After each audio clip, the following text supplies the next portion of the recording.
Hello बच्चों, आप सब कैसे हैं। तो आज जो हम चैप्टर स्टार्ट कर रहे हैं वो अपना पहला चैप्टर है केमिस्ट्री का, सॉलिड स्टेट। ठीक है, तो आप ये बताइए कि सॉलिड्स होते क्या हैं, क्या होते हैं सॉलिड्स। देखो, आपने पढ़ा है कि जो जिनके बीच में कोई स्पेस होता नहीं है, जो बहुत ज़्यादा इंटरमॉलिक्यूलर फोर्सेस जिनके अंदर होती हैं, वो सॉलिड्स होते हैं। ये बात बिल्कुल ठीक है, पर अभी जो हम देखेंगे स्पेसिफिक कि सॉलिड का भी कोई टाइप होता है क्या। जो हमने देखा है कि जो हमारे चारों ओर जो चीज़ें हैं वो सॉलिड्स हमें दिखाई दे रही हैं, क्या उनकी भी कोई स्पेसिफिक नेचर है कि भाई ये इस तरीके का सॉलिड है, ये एक्चुअल सॉलिड है या सूडो सॉलिड है। तो वो चीज़ें हमें देखनी है।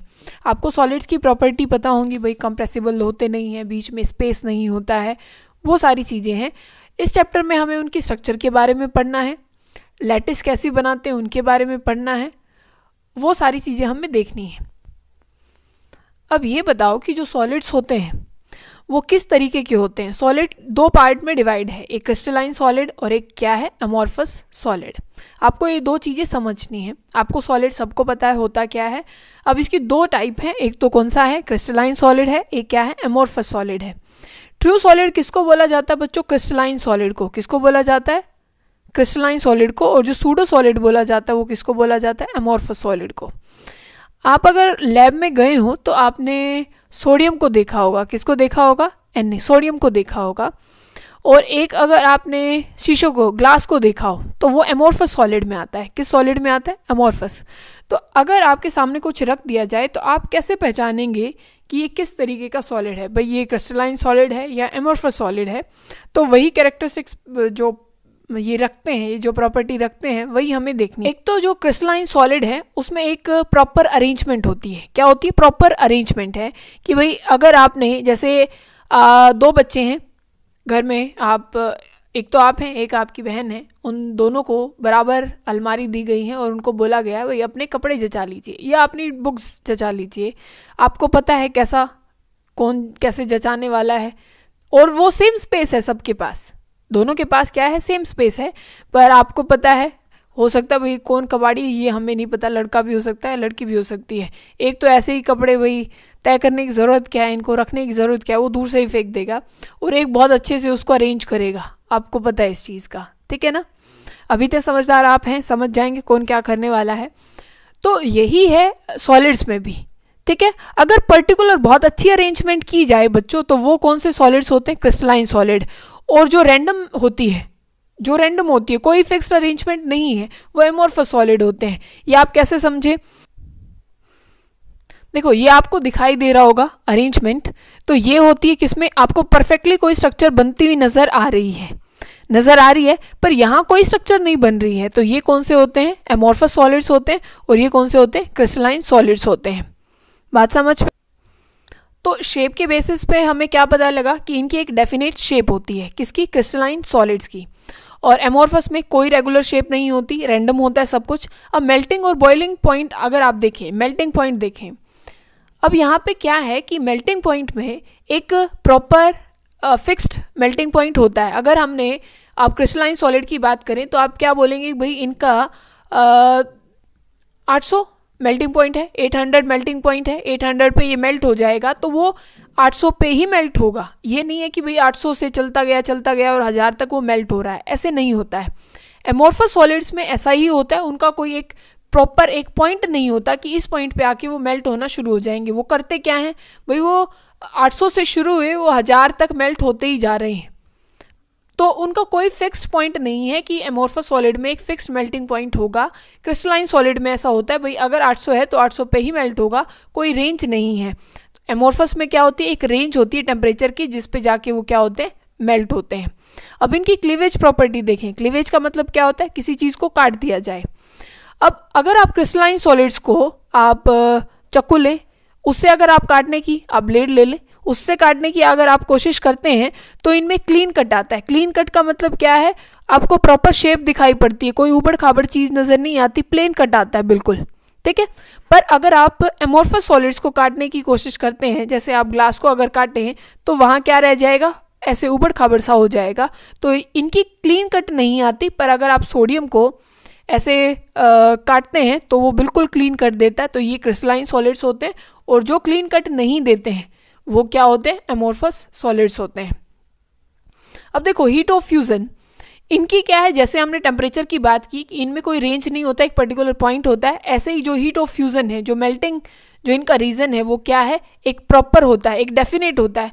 पर यहाँ क्या है, एमोर्फस सॉलिड में वो कोई डेफिनेट रेंज नहीं होती, किसी भी रेंज में बहुत लंबा वो रेंज होता है। अब देखो जो अरेंजमेंट वाला था, हमने जो अरेंजमेंट की कि इनमें एक भाई बहुत सही से क्या है, लॉन्ग रेंज अरेंजमेंट होती है कि बहुत अच्छे से जचे हुए होंगे। पर इसमें क्या, एमोर्फस में क्या लिखा जाता है, शॉर्ट रेंज में, मतलब भाई दो बच्चे तो लाइन में खड़े हो गए और एक यहाँ खड़ा हो गया, एक रैंडम, तो यहाँ पे शॉर्ट रेंज अरेंजमेंट होती है, यहाँ पे लॉन्ग रेंज अरेंजमेंट होती है। अब देखो आइसोट्रोपी और एनआइसोट्रोपी। अब ये देखो क्रिस्टलाइन सॉलिड्स क्या होते हैं, एनआइसोट्रोपिक होते हैं, और जो एमोर्फस होते हैं वो क्या होते हैं, आइसोट्रोपिक होते हैं। अगर हम याद करने चलते हैं तो हमें लगता है कि भाई अभी तक अच्छी अच्छी बातें किसके लिए आ रही है, भाई ट्रू सॉलिड भी क्रिस्टलाइन सॉलिड है तो ये क्या होगा, आइसोट्रोपिक होगा, और एमोर्फस क्या होगा, ए आ गया तो वो एन आइसोट्रोपिक होगा। पर इसका उल्टा कर लीजिए, क्रिस्टलाइन सॉलिड्स क्या होते हैं, एन आइसोट्रोपिक होते हैं, और एमोर्फस सॉलिड्स क्या होते हैं, आइसोट्रोपिक होते हैं। अब इसका मतलब समझ लेते हैं कि आइसोट्रोपी और एन आइसोट्रोपिक का मतलब क्या होता है। आपने अरेंजमेंट बनाई थी, हमने सारी प्रॉपर्टीज़ देखी थी कि ऐसे ऐसे भाई एक अरेंजमेंट है, ये भाई प्रॉपर आती है किसमें, क्रिस्टलाइन में आती है, पर एमोर्फस में क्या हो जाती है, रैंडम हो जाती है।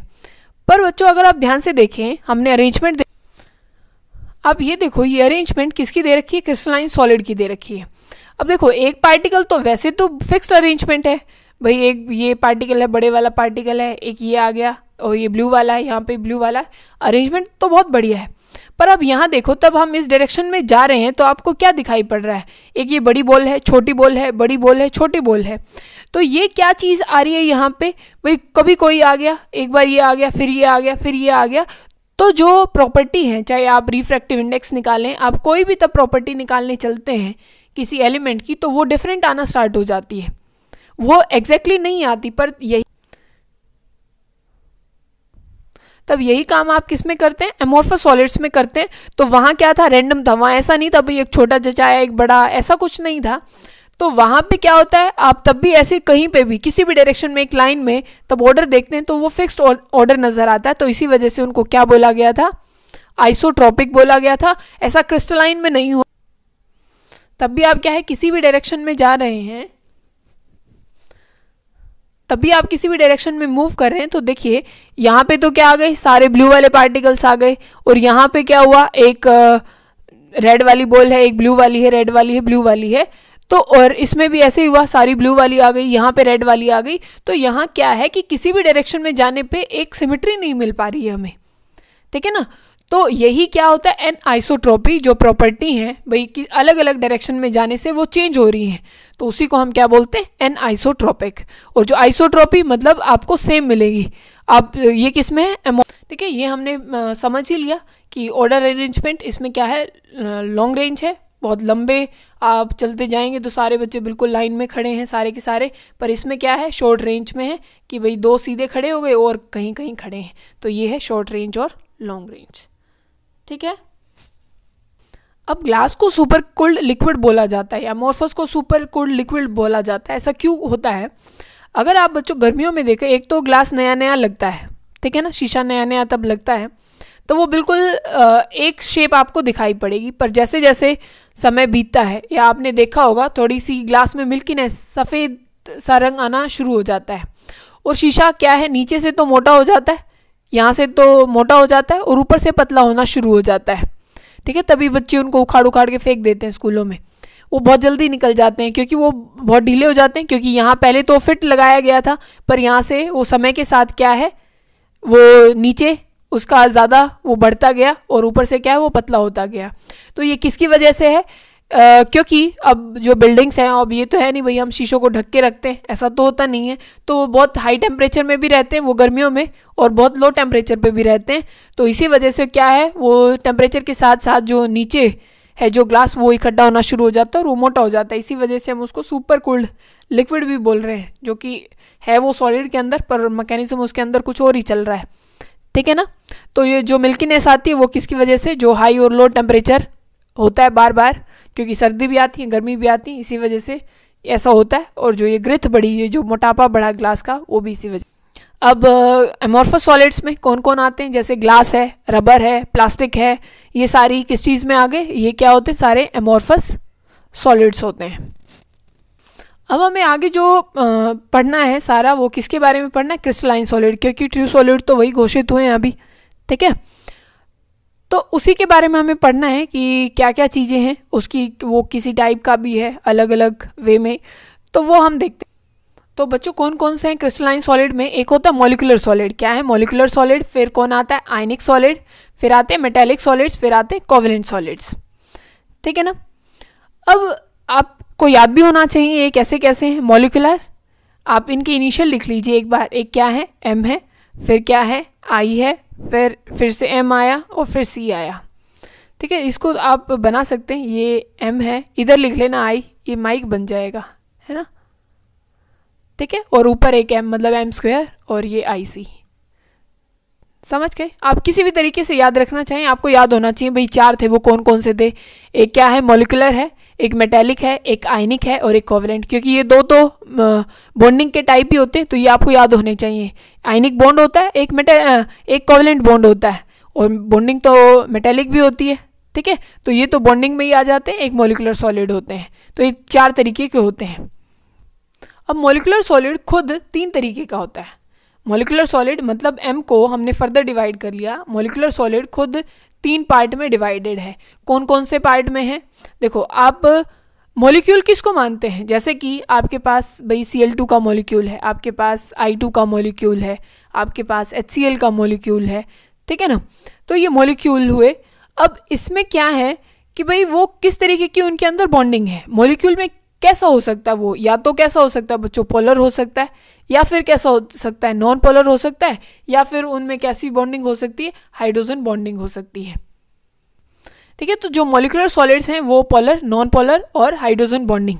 तो आप इसको कैसे याद रखें कि भाई एक तो पीएच आपको पता है ना, पीएच स्केल होता है, ठीक है। एक तो पोलर हो गया, एक हाइड्रोजन बॉन्डिंग हो गया, एक नॉन पोलर अपने आप लगा लेना फिर, ठीक है ना। अब फटाफट इनकी प्रॉपर्टीज देखो नॉन पोलर मॉलिक्यूल क्या हो सकते हैं, पोलर और नॉन पोलर में डिफरेंस क्या होता है। देखो अगर पोल जनरेट होता है जिसमें पोलैरिटी में डिफरेंस होता है, पोलैरिटी में डिफरेंस कैसे हो सकता है, जैसे भाई आपके पास HCl मॉलिक्यूल है या आपके पास HF मॉलिक्यूल है, तो जिनमें इलेक्ट्रोनेगेटिविटी का डिफरेंस है, जैसे ये बहुत ज़्यादा इलेक्ट्रोनेगेटिव है, क्लोरीन बहुत ज़्यादा इलेक्ट्रोनेगेटिव है, तो ये तो अपने इलेक्ट्रॉन सारे छीन ही लेगा, भाई मेरे को दे दो। तो ये कैसा पोल हो जाता है, पॉजिटिव, यहाँ चार्ज आ जाता है पॉजिटिव, तो ये क्या चीज़ जनरेट हो गई, चार्ज जनरेट हो गया, दो पोल जनरेट हो गए, एक पॉजिटिव पोल और एक कैसा नेगेटिव पोल। ये बात समझ में आ रही है ना। तो अगर पोल जनरेट हो गए तो ये कैसे मॉलिक्यूल हो गए, पोलर मॉलिक्यूल हो गए। पर देखो अगर वो एक जैसा मॉलिक्यूल हो जाए, मान लीजिए H2 है, तो ये दोनों तो बराबर हैं, ये कैसे कह सकता भाई मैं छीन लूँगा या मैं पहलवान हूँ, ऐसा तो पॉसिबल ही नहीं है, क्योंकि दोनों ही तो बराबर है ना, दोनों एक जैसे हैं। या आप Cl2 में करो तो ये कैसे एक दूसरे के आगे पहलवान बन सकते हैं, ये भी यही है और ये भी यही है। बात समझ में आ रही है ना। तो ये तो नॉन पोलर हो गई, ये पोल जनरेट कर ही नहीं सकते क्योंकि दोनों की शक्ल ही एक जैसी है। तो ये तो कौन से हो गए, पोलर मॉलिक्यूल, और ये क्या हो गए, नॉन पोलर मॉलिक्यूल। अब बच्चों हाइड्रोजन बॉन्डिंग का तो आपने 11th क्लास में बहुत अच्छे से एग्जाम्पल पढ़ा था। आपके पास कौन था, आपके पास H2O, बहुत अच्छी हाइड्रोजन बॉन्डिंग, इससे ज़्यादा अच्छी तो कौन करेगा, कर सकता है। NH3 में भी होती है, ठीक है, पानी में तो होती ही होती है, NH3 में भी होती है। बात समझ गए ना। तो इनमें क्या है, हाइड्रोजन बॉन्डिंग। अब जो मॉलिक्यूल हैं, जैसे हमने HCl बोला कि भाई वो पोलर है, या हमने H2 बोला कि वो नॉन पोलर है, तो इनमें फोर्सेस कौन सी है, इनमें कौन सी फोर्सेस है। देखो ये बहुत वीक फोर्सेस होती हैं जो नॉन पोलर में होती हैं, लंदन फोर्सेस। ये आपने कहाँ नाम सुना था, तब आप बात कर रहे थे कि भाई एक हीलियम यहाँ, एक हीलियम दूर, बहुत दूर, तो इनके बीच में जो फोर्सेस होती हैं, जो ना के बराबर जो फोर्सेस होती हैं बच्चों, उनको आप क्या बोलते हैं, लंदन फोर्सेस। बात समझ गए, मतलब नाम की हैं, फोर्सेस हैं भाई। अब मॉलिक्यूल हैं, वो हैं एक कंटेनर में, तो कोई तो नाम देना पड़ेगा। तो वो जो ना के बराबर जो फोर्सेस होती हैं वो कौन सी होती हैं, लंदन फोर्सेस होती हैं। अब इनका फिजिकल नेचर कैसा होता है, ये सॉफ्ट होते हैं, कोई हार्ड नहीं होते हैं। ये कैसा नेचर होता है, सॉफ्ट होता है। अब यहाँ क्या है, पोलर जो मॉलिक्यूल हैं, सॉफ्ट तो ये भी होते हैं, क्योंकि आप जानते हैं HCl एक गैस है, HCl एक गैस होती है। तो सॉफ्ट तो ये भी होते हैं, पर इनमें जो अट्रैक्शन है ये किस वजह से एक साथ है, तो उसको आप क्या बोलते हैं, डाइपोल डाइपोल इंटरेक्शन। क्यों बच्चों, क्योंकि ये भी पोल है ये भी पोल है, तो डाइपोल डाइपोल इंटरेक्शन, ये पोल और दोनों मिलके क्या हो गई, दो पोल, तो क्या हो गई डाइपोल। डाई मतलब दो और पोल तो ये है ही, तो डाइपोल डाइपोल इंटरेक्शन। ठीक है ना, इसको आपको याद करने के लिए ऐसा बोल रहे हैं। तो डाइपोल डाइपोल इंटरेक्शन यहाँ पे होती है। और H2O में तो होती है कौन सी बॉन्डिंग, हाइड्रोजन बॉन्डिंग होती है।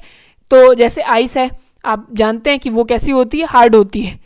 ठीक है ना, हाइड्रोजन पॉसिबल होती है, जिसकी वजह से वो क्या हो जाता है, बहुत ज़्यादा हार्ड हो जाता है। अब ये जानते हैं मॉलिक्यूलर सॉलिड जितने भी होते हैं वो सारे क्या होते हैं, इंसुलेटर ही होते हैं। कोई इलेक्ट्रिसिटी कंडक्ट नहीं करता। करते कौन है, या तो मेटेलिक सॉलिड करेंगे या फिर कौन करेगा, आयनिक सॉलिड्स करेंगे। मेल्टिंग पॉइंट इन सब का क्या रहेगा, लो रहेगा। बात समझ गए ना, बहुत लो मेल्टिंग पॉइंट रहेगा और सॉफ्ट रहेंगे। सिर्फ आप H2O से, जहाँ पे आप हाइड्रोजन बॉन्डिंग की बात आ जाएगी, पानी की बात आ जाएगी, आइस, आप किसी का सिर भी फोड़ सकते हैं आपका मन करे तो। अब देखो आयनिक सॉलिड्स क्या होते हैं, ये तो बहुत आसान है, क्योंकि आयनिक का नाम लेते ही हमारे दिमाग में कौन आ जाता है, NaCl आ जाता है। ये तो हमें पता ही है भाई। इनके बीच में और आयंस के बीच में कौन सी फोर्स होती है, इलेक्ट्रोस्टैटिक फोर्स होती है। ठीक है, इलेक्ट्रोस्टैटिक फोर्स होती है। और आप ये तो जानते हैं NaCl के तो क्रिस्टल होते हैं। NaCl के क्या होते हैं, क्रिस्टल। अब बहुत सारे ऐसे आपने देखा होगा, NaCl नॉर्मल तो आता नहीं, वो बड़े बड़े, ये जो हमारे पास जो टाटा का आता है वो तो उनको तोड़ फोड़ के वो हमारे पास लाते होंगे, है ना। और वैसे किस में आता है, रॉक फॉर्म में आता है। तो वो कितना ज़्यादा हार्ड होता है, हार्ड होता है कि नहीं होता, बिल्कुल होता है। अब ये क्या है बच्चों, जो आयनिक सॉलिड्स होते हैं तब वो सॉलिड फॉर्म में होते हैं, तो वो कैसे होते हैं, इंसुलेटर होते हैं। कैसे होते हैं, इंसुलेटर होते हैं। इंसुलेटर मतलब क्या है कि वो इलेक्ट्रिसिटी को कंडक्ट नहीं कर सकते हैं, पर जैसे आप उनको मेल्ट कर देते हैं, मतलब आप या तो उनको पानी में डिजोल्व कर दें या फिर आप उनको मेल्ट कर दें, तो वो इलेक्ट्रिसिटी कंडक्ट करना स्टार्ट कर देते हैं। क्यों बच्चों, क्योंकि जैसे आप उनको मेल्ट कर देते हैं तो उनके आयंस क्या हो जाते हैं, फ्री हो जाते हैं। पर तब वो लैटिस फॉर्म में होते हैं, तब वो Na पॉजिटिव और Cl नेगेटिव बंधा पड़ा है, तो वो घूम ही नहीं सकता, वो फ्री नहीं है। पर जैसे आप उनको खुले छोड़ देते हो, वो इधर उधर भागना शुरू, ठीक है, तो वो इलेक्ट्रिसिटी फिर कंडक्ट कर सकते हैं। तो वो किस में, तब मेल्ट हो जाते हैं। मोल्टन स्टेट में वो कैसे होते हैं, या एक्वस सॉल्यूशन में वो कैसे होते हैं, कैसे कंडक्टर होते हैं, सॉलिड फॉर्म में नहीं होते हैं। और मेल्टिंग पॉइंट, बॉइलिंग पॉइंट क्या है, बहुत ज़्यादा हाई होती है। नमक को आप मेल्ट करके देख लो, पता लग जाएगा आपको, काफ़ी मेल्टिंग पॉइंट इनका क्या होता है, हाई होता है। अब मेटेलिक सॉलिड आपको पता होना चाहिए। मेटेलिक सॉलिड्स क्या हैं भाई, जैसे जितने भी मेटल्स हैं आपके पास, उनके बीच में जितने भी क्या हैं मेटल्स हैं, वो सारे क्या कहलाएंगे, मेटेलिक सॉलिड्स। बॉन्डिंग क्या कहलाएगी, मेटेलिक बॉन्डिंग। मेटल और मेटल के बीच में क्या बॉन्डिंग हो सकती है, मेटेलिक बॉन्डिंग हो सकती है। और क्या है, ये सबको पता है भाई, मेटल की क्या प्रॉपर्टीज़ हैं, आप 8वीं 9वीं 10वीं बहुत ज़्यादा पढ़ा है आपने इसके बारे में। हार्ड होते हैं, मेलिएबल होते हैं, डक्टाइल होते हैं, ये सब कुछ होता है। अब ये कंडक्टर होते हैं कि नहीं होते हैं, होते हैं। फिजिक्स में पढ़ पढ़ के पागल हो लिए। इलेक्ट्रिसिटी पढ़ा कि भाई उनमें फ्री आयंस होते हैं, ये होता है वो होता है, तो जिसकी वजह से क्या होता है, इलेक्ट्रिसिटी कंडक्ट हो सकती है। ठीक है, और मेल्टिंग बॉइलिंग पॉइंट आपको पता है इनका हाई होता है, क्योंकि आयरन को आप पता है भट्ठे में जाते हैं, भट्टी में जाके उसको पिघलाना पड़ता है, तो मेल्टिंग और बॉइलिंग पॉइंट काफ़ी हाई होता ही होता है। फिर आती है कोवलेंट सॉलिड्स की बात। कोवलेंट से तो आप समझ ही जाओ, कोवलेंट बॉन्ड आपको पता है भाई, कोवलेंट बॉन्ड कहाँ बन रहा है। सबसे पहले तो आप कार्बन के बारे में ही सोच लेते हैं भाई, बहुत अच्छा कोवलेंट बॉन्ड बनाता है, या उसी का जो भाई बंधु है नीचे सिलिकॉन है, वो भी बहुत अच्छा कोवलेंट बॉन्ड बनाता है। और बॉन्डिंग कौन सी होगी, कोवलेंट बॉन्डिंग होगी। अब कार्बन के आप ग्रेफाइट को मान लो या डायमंड को मान लो, अब कहोगे भाई जो ग्रेफाइट है वो तो क्या है, सॉफ्ट तो होता है, पर वहाँ पे डायमंड क्या हो जाता है, काफ़ी ज़्यादा हार्ड हो जाता है। पर ग्रेफाइट क्या है, इलेक्ट्रिसिटी कंडक्ट करता है, पर डायमंड क्या है, इलेक्ट्रिसिटी कंडक्ट नहीं करता। उसी में जो क्वार्ट्स आता है SiO2, मिट्टी का भी यही फॉर्मूला होता है वैसे तो, SiO2, तो इनका क्या है, ये भी काफ़ी हार्ड होते हैं, इंसुलेटर होते हैं, पर उसमें आप डायमंड और ग्रेफाइट का एग्जांपल याद रख सकते। तो बोलो और बच्चा, हमने क्या पढ़ा, बोलो। मॉलिक्यूलर आपके पास सॉलिड्स होते हैं, और ये किसकी क्लासिफिकेशन है, बोलो बच्चों, ये किसकी क्लासिफिकेशन है, क्रिस्टलाइन सॉलिड्स की है। क्रिस्टलाइन सॉलिड में आपने क्या पढ़ा, एक आपने मॉलिक्यूलर सॉलिड पढ़ा। मॉलिक्यूलर सॉलिड के बाद आपने भाई, हमें पता है दो तरीके के हमारे पास, हमने 2-3 तरीके के बॉन्ड देखे हैं, एक आयनिक होता है, एक कोवलेंट होता है, एक मेटालिक भी देखा हमने, मॉलिक्यूलर, आयनिक, कोवलेंट और मेटालिक।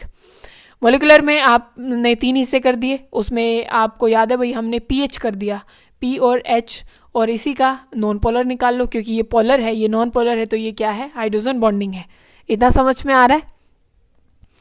और फिर उसमें हमने देख लिया भाई इसमें क्या है, ये ज़्यादा कोई हार्ड होते नहीं है, सारे के सारे सॉफ्ट होते हैं। पर हाइड्रोजन बॉन्डिंग में H2 आप याद रख लेना, आइस बन जाती है तो वो ज़्यादा हार्ड हो जाता है। आयनिक वाले हार्ड होते हैं, कोवेलेंट वाले भी हार्ड होते हैं, और मेटेलिक बॉन्डिंग वाले भी हार्ड होते हैं। ये हमेशा इलेक्ट्रिसिटी कंडक्ट करते हैं, किस वे में करते हैं, तब वो मोल्टन स्टेट में होते हैं तब, और तब किस में होते हैं, सॉलिड में होते हैं तब नहीं कर सकते, और मेटल तो करते ही करते हैं। इसमें सिर्फ ग्रेफाइट करता है, किस में, कोवेलेंट में।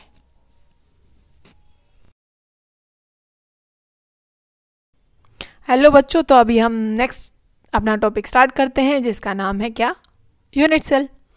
चलो अब आपको आज थोड़ा सा सोचना पड़ेगा कि क्या चीज़ कैसे होती है, और आप कैसे सोचेंगे। अपने कमरे में ज़रूर बैठ जाना और उसी को आज झांकते रहना, जो जो बोला जाए उसको समझने की कोशिश करना।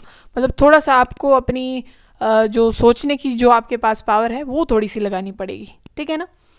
कमरा में ज़रूर एक बार कोनों में देखते रहना, तो आपको ज़रूर समझ में आ जाएगा। तो आज हम पढ़ते हैं कि क्रिस्टल लैटिस क्या होती है। आपको लैटिस समझना है। देखो बच्चों, जैसे हम अपने घर को घर बोलते हैं, घर को घर ही बोलेंगे, है ना, वैसे ही जो अपने आयनिक सॉलिड्स होते हैं, जो सॉलिड्स होते हैं, उनके घर को अपन लैटिस बोलते हैं। क्या बोलते हैं, लैटिस बोलते हैं। और वो लैटिस कुछ कुछ दिखाई तो कैसे भी दे सकती है, पर ये क्यूबिक के घर से बनी है तो हम ऐसी दिखा रहे हैं। जो क्यूबिक लैटिस होती है वो ऐसी दिखाई पड़ती है, तो उनका घर ऐसा दिखाई पड़ता है, और उसका नाम क्या दे दिया गया, लैटिस दे दिया गया। अपने घर की यूनिट को हम क्या बोलते हैं, भाई वो ईंट से बनी है, ब्रिक, हम उसकी यूनिट बोल देते हैं। अब इनके घर की जो यूनिट होती है वो उसको क्या बोल देते हैं, हम यूनिट सेल बोल देते हैं। क्या बोल देते हैं बच्चों, यूनिट सेल। मतलब आप पूरी, आपने लैटिस ऐसे ऐसे जोड़ जोड़ के बहुत सारे क्यूब से बना रखी है, तब आप वो सारे क्यूब तोड़ ताड़ के लेके आओगे तो आपके पास एक क्यूब बचेगा। उसी एक क्यूब को आप क्या नाम दे देते हैं बच्चों, यूनिट सेल। यूनिट मतलब एक, यूनिट सेल आप उसको बोल देते हैं। बस यही यूनिट सेल होती है। इसका आप दूसरे तरीके से आपको डेफिनेशन पूछे तो आप क्या कहेंगे, भाई एक ऐसी मतलब एक ऐसा पॉइंट जिसको आप बार बार रिपीट करते रहें और लैटिस बन जाए, वही यूनिट सेल है। ऐसा ही तो होगा ना। मतलब आपका जो आपके घर पे जो ईंट है, आप उसको बार बार रिपीट करते जाइए, आपका घर बन जाएगा, है कि नहीं। तो ऐसे ही यूनिट सेल होती है कि आप उसी एक यूनिट को बार बार रिपीट करते जाइए तो एक लैटिस बन जाएगी, ठीक है। क्रिस्टल लैटिस उसको बोला जाता है। और ये 14 तरीके की होती है, मतलब पॉसिबल हम जो कर सकते हैं, मतलब कितनी बन सकती हैं उनको ब्रेविस लैटिस। वैसे टोटली 28 होती हैं जो डिस्कवर हुई हैं अभी तक ब्रेविस लैटिस, वो कितनी है, 14 है, ठीक है। टोटल कितनी है, 14 है। अब देखो बच्चों, आपको ये लैटिस दिखाई दे रही होगी। एक होता है जो लैटिस में, यूनिट सेल में एक सिंपल क्यूबिक लैटिस होती है, सिंपल क्यूबिक लैटिस। उसमें क्या है, सिंपल जो क्यूबिक लैटिस होती है उसमें आपको मान लो एक क्यूब, आप सिर्फ एक पे ध्यान देंगे, और उसमें क्या हो रखा है कि सिर्फ कोनों पे एटम रखे हैं। क्या रखे हैं, एटम।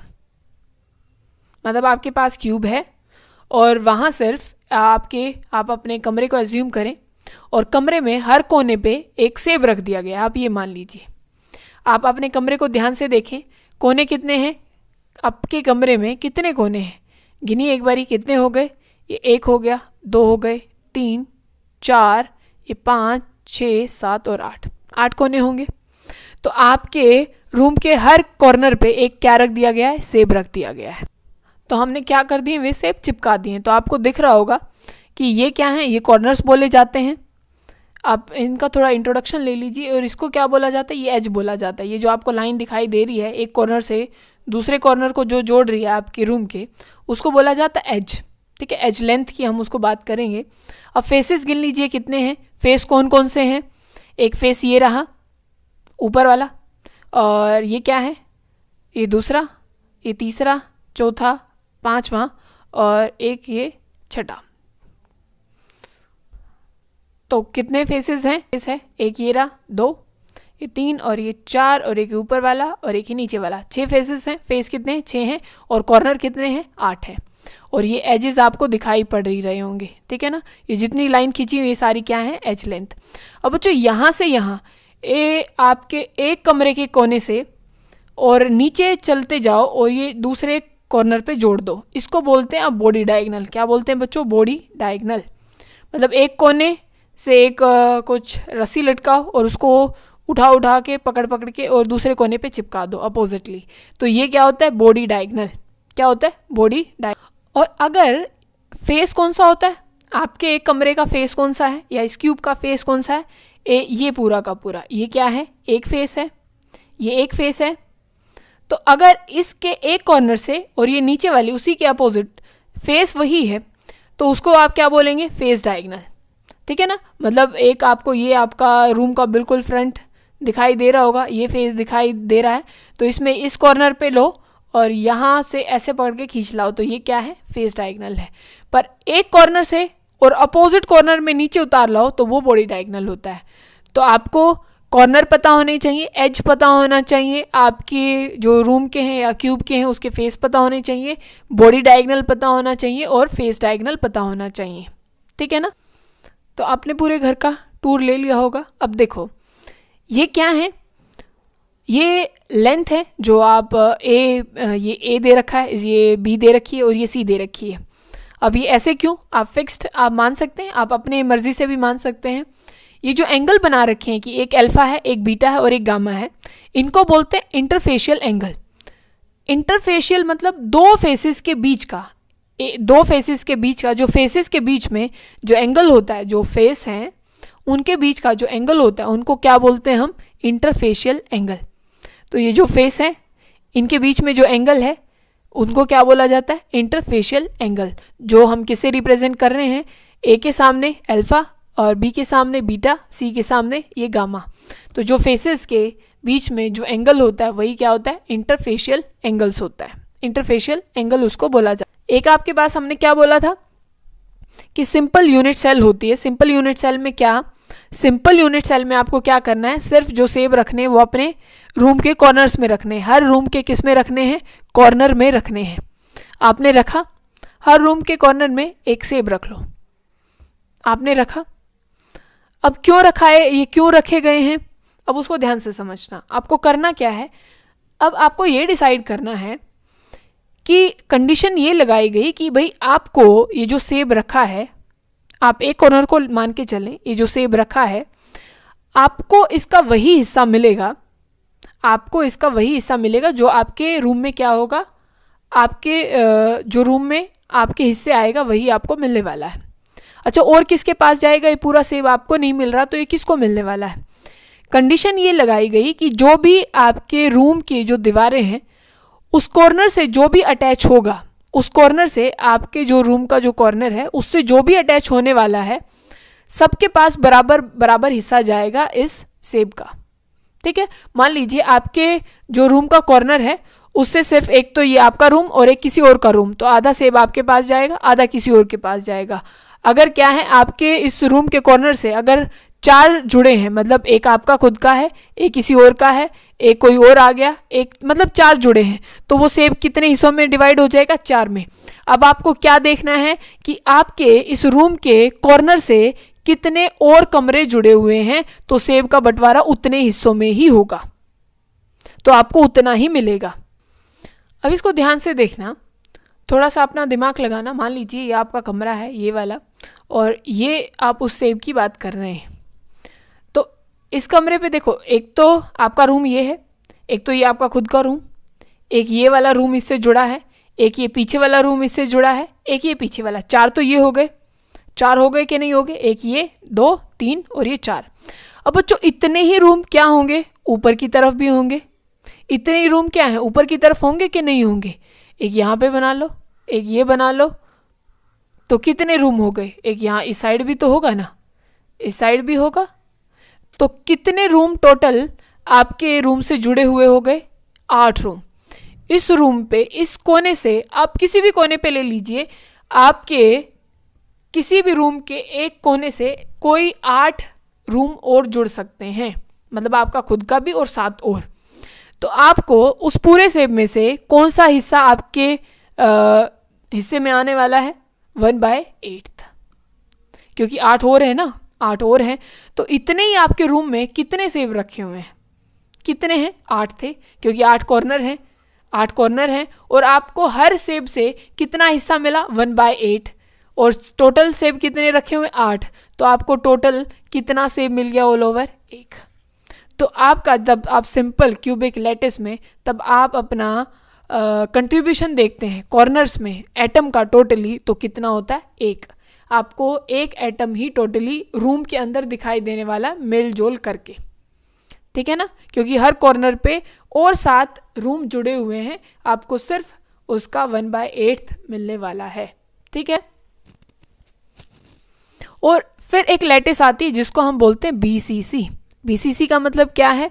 वो क्या थी? सिंपल क्यूबिक लैटिस थी, SCC उसको बोला जाता है। एक होती है BCC, body centred cubic. Body centred cubic में क्या है कि अब रख दिया गया है आपके रूम के बीचों बीच, आपके रूम के बीचों बीच एक सेब रख दिया गया है। अब उससे थोड़े कोई अटैच है, आपके रूम के बिल्कुल सेंटर में रख दिया कोई सेब, तो उससे तो कोई भी अटैच नहीं हो सकता, वो सिर्फ आपका है, उसको कोई नहीं ले सकता क्योंकि उससे कोई और जुड़ा ही नहीं हुआ। बिल्कुल सेंटर में रखा है, इस सेंटर में। नीचे भी रख देते तो वो अलग बात होती, वो हवा में बीच में लटका दिया, अब तो उसको कोई शेयर नहीं कर सकता, वो सिर्फ किसका है? आपका है। तो अब देखो बच्चों, BCC में क्या है? कॉर्नर पे तो एटम रखे ही हैं, कॉर्नर पे तो वो सेब रखे ही हैं सारे के सारे, और साथ में आपकी बार कहाँ रख दिया? बॉडी के बीच में रख दिया। तो टोटल आपको कितने सेब मिलने वाले? ये तो पूरा मिलेगा। और कॉर्नर से आपको कितना हिस्सा मिला है? कॉर्नर से आपको कितना हिस्सा मिला है सेब में से? टोटल 1 मिला है। तो टोटल कितने हो गए आपके पास? 2 हो गए, क्योंकि टोटल आप कॉर्नर से कितना लूट के लेके आए हैं? 1/8 करके 8 जगह से लेके आए, तो आपको कितना मिल गया? 1 एटम, और 1 मिला आपको बॉडी से, तो टोटल कितने एटम हो गए? 2। अब यही आप फेस पे लगाएं, किस पे? FCC। अभी तक थी SCC, फिर था अभी BCC, अभी क्या है? FCC, face centred cubic. अब फेस में क्या है? फेस देखो बच्चों, ये होता है। फेस कितने थे? 6 फेस थे, सबको मान के चलना है, हम एक को ही समझ लेंगे। आप किसी भी अपने रूम में झांकिए और एक फेस पे एक सेब रख दीजिए, कोई भी जो आपका मन करे आप वो रख लीजिए। ये हमने पीछे वाले इस पे रख दिया, ये एक सेब। अब ये देखो, इस वाली दीवार पे, ये वाली दीवार है, इससे कितनी और दीवारें अटैच हैं? आपके रूम से कोई और अटैच कैसे हो सकता है? इससे तो क्या हो सकता है? सिर्फ एक ही हो सकता है, पीछे वाला। क्या हो सकता है? एक तो ये, और इसके पीछे कोई यहाँ पे कोई एक और बना ले, सिर्फ वही हो सकता है, कोई और तो नहीं आ सकता ना तो कोई ऊपर भाई कमरा बना ले, उसको भी नहीं मिलने वाला इसका तो हिस्सा। इसका हिस्सा सिर्फ किसको मिलेगा? इसके पीछे वाले को, क्योंकि वही इससे अटैच हो सकता है, वही रूम इससे क्या है? अटैच हो सकता है। आप चाहे उसको यहाँ रख लो, तब भी तो यहाँ कोई रूम बनेगा ना इसके साइड में, तब भी उसको वो रूम बनेगा, तो भी वो क्या करेगा? कंट्रीब्यूट करेगा। समझ रहे हो कि नहीं समझ रहे हो? तो तब भी आप फेस पे कोई चीज़ रखते हैं, आपके रूम के फेस पे तब भी आप कोई चीज़ रखते हैं, तो उसके बगल में एक चीज़ और आ सकती है। तो आप क्या करेंगे? कितना आया अब आपके हिस्से में? 1/2। कितना आ गया? 1/2। और कितने फेस हैं? 6 फेस हैं, हर जगह से कितना लूट के लाए? 1/2 1/2। तो टोटल कितने हो गए? टोटल कितने हो गए? 3 हो गए। कितने हो गए? 3, क्योंकि आपने कितनी जगह से? ये 6 जगह से कितना करके लाए हैं आप? 6 जगह से कितना करके लाए? 1/2। तो टोटल एटम कितने हो गए बच्चों? 3। और यहाँ भी क्या है? FCC में भी कॉर्नर्स पे तो देखो पक्का रखे ही रखे हैं, कॉर्नर पे तो आपको रखने ही रखने हैं। साथ में आपकी बार किस पे रखे? फेस सेंटर्ड पे भी रखे गए, तो इसी वजह से वो क्या है? वो क्या हुई? FCC, मतलब किस में है? फेस के सेंटर पे भी रखे गए हैं और कॉर्नर पे भी रखे गए। तो 3 तो किससे आए? FCC से, और एक क्यूबिक जो अपना क्या था? सिंपल क्यूबिक से, मतलब कॉर्नर से। तो टोटल एटम कितने हो गए? 4। और बॉडी में कितने हो गए? 2। और सिंपल वाली में कितना हो गया? टोटली ऑल ओवर आपको याद क्या रखना है कि सिंपल क्यूबिक में इसको Z बोलते हैं हम, जो कंट्रीब्यूट होता है जितना मिलता है। टोटल कॉर्नर कितने हैं आपके पास? 8 हैं। आपको मिला कितना है? 1/8 मिला है। सारा का सारा ऑल ओवर कितना हो गया? 1 हो गया। वही आप अगर FCC में बात करें तो क्या है? कॉर्नर पे तो रखे ही रखे हैं, कॉर्नर से आप कितना मिलेगा? 1/8 मिलेगा। कॉर्नर हैं कितने? 8 हैं। और किस में है? फेस पे है। और फेस कितने होते हैं? 6 होते हैं। हर फेस से कितना लूटा हमने? 1/2। और कितने फेस थे? 6। ऑल ओवर एटम कितने हो गए बच्चों? यहाँ से मिला 1 और यहाँ से मिले 3, तो ऑल ओवर एटम कितने हो गए? 4। वहीं आप BCC से निकालें, BCC से हमने क्या किया था भाई? BCC में एक तो वो कॉर्नर पे रखे गए और एक बॉडी में रखा गया। बॉडी वाला किसी से शेयर कर ही नहीं रहा, तो कॉर्नर पे रखे थे तो 1/8 मिला, और 8 ही कॉर्नर थे तो हमें क्या मिल गया, एक तो कॉर्नर से मिला और प्लस में एक टोटली बॉडी से मिला, तो और कितना कंट्रीब्यूशन 2। तो FCC में जो BCC में है वहाँ पे Z का नंबर 2। हेलो बच्चों, आप सब कैसे हैं? आपकी पढ़ाई अच्छी चल रही होगी। तो पीछे वाले लेक्चर में हमने क्या पढ़ा था, टाइप ऑफ यूनिट सेल्स। तो उसी में आज हमें आगे कंटिन्यू करना है कि जो यूनिट सेल्स हैं उनमें जो लेंथ है, एज लेंथ है, और जो एंगल है उनके बीच में क्या रिलेशन है। और तो स्टार्ट करते हैं। देखो हमने क्या क्या पढ़ा था पीछे वाले लेक्चर में, हमने क्या क्या पढ़ लिया था कि भाई आपके पास एक तो सिंपल क्यूबिक थी, फिर आपके पास एक BCC थी, फिर क्या थी, FCC थी। यही हमने देखा था। उसमें आपने क्या देखा कि भाई ये अरेंजमेंट थी कि लैटिस कैसे बन सकती है। उसमें हमने कंट्रीब्यूशन देखा था कि कितने एटम टोटली सिंपल क्यूबिक में आते हैं, कितने आते थे टोटली, एक आता है, क्योंकि सिर्फ कॉर्नर पे होता है। बॉडी सेंटर में क्या होता है कि बॉडी में आता है और कॉर्नर पे आता है। कंट्रीब्यूशन कितना था, 2 था। और FCC में फेस पे आता है, फेस के सेंटर पे आता है और कॉर्नर पे आता है। कंट्रीब्यूशन कितना था, 4 था। इसको क्या बोला जाता है, इसको रैंक भी बोला जाता है। जो ये नंबर ऑफ एटम आए हैं जो उनके अंदर टोटली कंट्रीब्यूट होते हैं, जिसको हमने Z से रिप्रेजेंट किया था, और इसको रैंक भी बोला जाता है। समझ गए? अब देखो हमें क्या पढ़ना है, हमारे पास कैसी कैसी क्रिस्टल सिस्टम होते हैं, हमारे पास सिस्टम कैसे कैसे हैं आपके पास। अब हमें देखना है हमारे पास कैसे कैसे लैटिसेस हैं या सिस्टम कैसे कैसे, वही चीज़ें हमें देखनी है। तो आपके पास ये 7 लैटिस होती हैं। ये क्या है, ये 7 दिखाई देती हैं, ये अरेंजमेंट, ये 7 लैटिस आपके पास होती हैं। अब आप इनको याद करना है, बीच में से कोई भी क्वेश्चन आ सकता है, कोई भी क्वेश्चन आ सकता है, ठीक है। तो आपको ये टेबल बहुत अच्छे से याद होनी चाहिए। तो ये हमारे पास 7 क्रिस्टल सिस्टम होते हैं, वो हमें पता होना चाहिए इनके बारे में। तो वही हम इनकी जो एज लेंथ है, एज लेंथ आपको पता है क्या होता है। एज लेंथ जैसे आप क्यूब बनाएं, अगर आप क्यूब बनाते हैं तो क्यूब में जो ये वाली, ये आपके रूम का जो एक कॉर्नर से दूसरे कॉर्नर को जोड़ता है, इसको आप क्या बोलते हैं, एज लेंथ बोलते हैं। और जो 2 फेसेस के बीच का जो एंगल होता है उसको आप क्या बोलते हैं, इंटरफेशियल एंगल। हमें उन्हीं के बारे में देखना है। तो आप सबसे पहले क्यूब में आइए। क्यूब में देखो बच्चों, जो एज लेंथ होती है, लेंथ होती है ABC इक्वल होती हैं दोनों।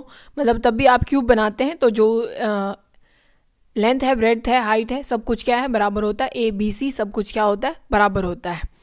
पर अब और आप उनका एंगल देखें तो वो भी क्या होता है, बराबर होता है। सारे अल्फा, बीटा और गामा सब क्या होते हैं, 90 का एंगल होता है।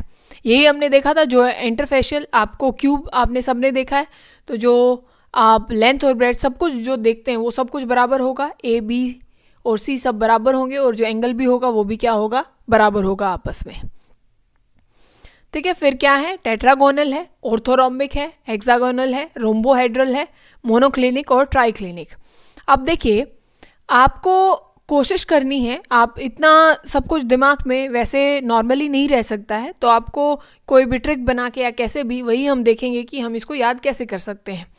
तो क्यूबिक हमने देख लिया, सबसे सिमेट्रिकल क्यूबिक होता है, और सबसे अनसिमेट्रिकल बच्चों होता है ट्राइक्लिनिक।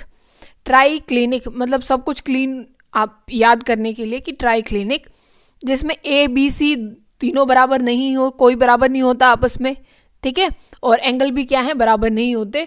तो जो सबसे कई बार क्वेश्चन बनता है, सबसे अनसिमेट्रिकल जो लैटिस है, जो क्रिस्टल लैटिस है, वो कौन सी है बच्चों, ट्राइक्लिनिक है। और सबसे सिमेट्रिकल कौन सी है, क्यूबिक है। तो सबसे टॉप पे हमने किसको रखा, सबसे टॉप पे हमने क्यूब को रख दिया जो सबसे सिमेट्रिकल है, और सबसे नीचे हमने किसको रख दिया, ट्राइक्लिनिक को, जो कि क्या है, सबसे अनसिमेट्रिकल है। ये 2 याद करना कोई मुश्किल बात नहीं है, सबसे आसान बात है, ठीक है ना। और जिसमें क्यूबिक में कौन आता है, NaCl आता है, क्यूब जैसा ही दिखता है हमें, तो आप उसमें NaCl को याद रखें। और ट्राइक्लिनिक में आपको बहुत ध्यान रहता है, ये K2Cr2O7 बहुत अच्छा ऑक्सीडाइजिंग एजेंट है, बहुत अच्छा ऑक्सीडाइजिंग एजेंट है। तो आप इसका और सिर्फ इसका बस ये 2 एग्जाम्पल याद रख सकते हैं। क्यूब में NaCl है, और जो ट्राइक्लिनिक है जिसमें कोई भी चीज़ बराबर नहीं होती, उसमें K2Cr2O7 है। अब देखो आपको याद कैसे करना है, आपको सबसे पहले इनके इनिशियल्स देखने हैं, ठीक है। भाई ये C से है, एक बार तो सबके नाम आप ज़रूर पढ़ेंगे, नहीं तो आपको पता ही नहीं चलेगा भाई T से कौन था, O से कौन था। तो पहले क्यूबिक है, टेट्रागोनल है, ऑर्थोरोम्बिक है, हेक्सागोनल है, रोम्बोहेड्रल है, मोनोक्लिनिक और ट्राइक्लिनिक। और ये सब ऐसे दिखाई पड़ते हैं। क्यूब आप सबने देखा है, ऐसा क्या होता है, टेट्रागोनल होता है। ये ऐसी लैटिसेस हैं जो हमें दिखाई पड़ती हैं। ये ऑर्थोरोम्बिक है। हेक्सागन सबने देखा है, हेक्सागन तो सबने बनाया ही होगा, तो ये तो आप सब जानते ही हैं। हेक्सागन आप ये पूरी कर देना ऐसे। तो ये क्या है, ये हेक्सागन होता है। ये क्या है, रोम्बोहेड्रल है। ये क्या चीज़ होती है, रोम्बोहेड्रल। ये मोनोक्लिनिक होता है और ये सबसे अनसिमेट्रिकल ट्राइक्लिनिक। ठीक है, तो ये आपको ध्यान रखने हैं, सिर्फ नाम आपको ध्यान रखने हैं अभी। तो हम यहाँ साइड में लिखते हैं इसको, क्या है, CTO। अब यहाँ H है, हम R लिख रहे हैं एक समय के लिए, क्योंकि हमें ट्रिक से इसको याद रखना है, जो हमें अच्छे से याद रहे। देखो ये क्यूबिक है, नाम बोलो पहले। ये क्यूबिक है। T से कौन है, टेट्रागोनल है। O से कौन है, ऑर्थोरोम्बिक है। R से क्या है, रोम्बोहेड्रल है। H से क्या है, हेक्सागोनल है। और M से क्या है, मोनोक्लिनिक। और T से क्या है, ट्राइक्लिनिक। इतना हमें समझ में आया। अभी आप कैसे याद रखेंगे, कब कहाँ कैसे आएगा।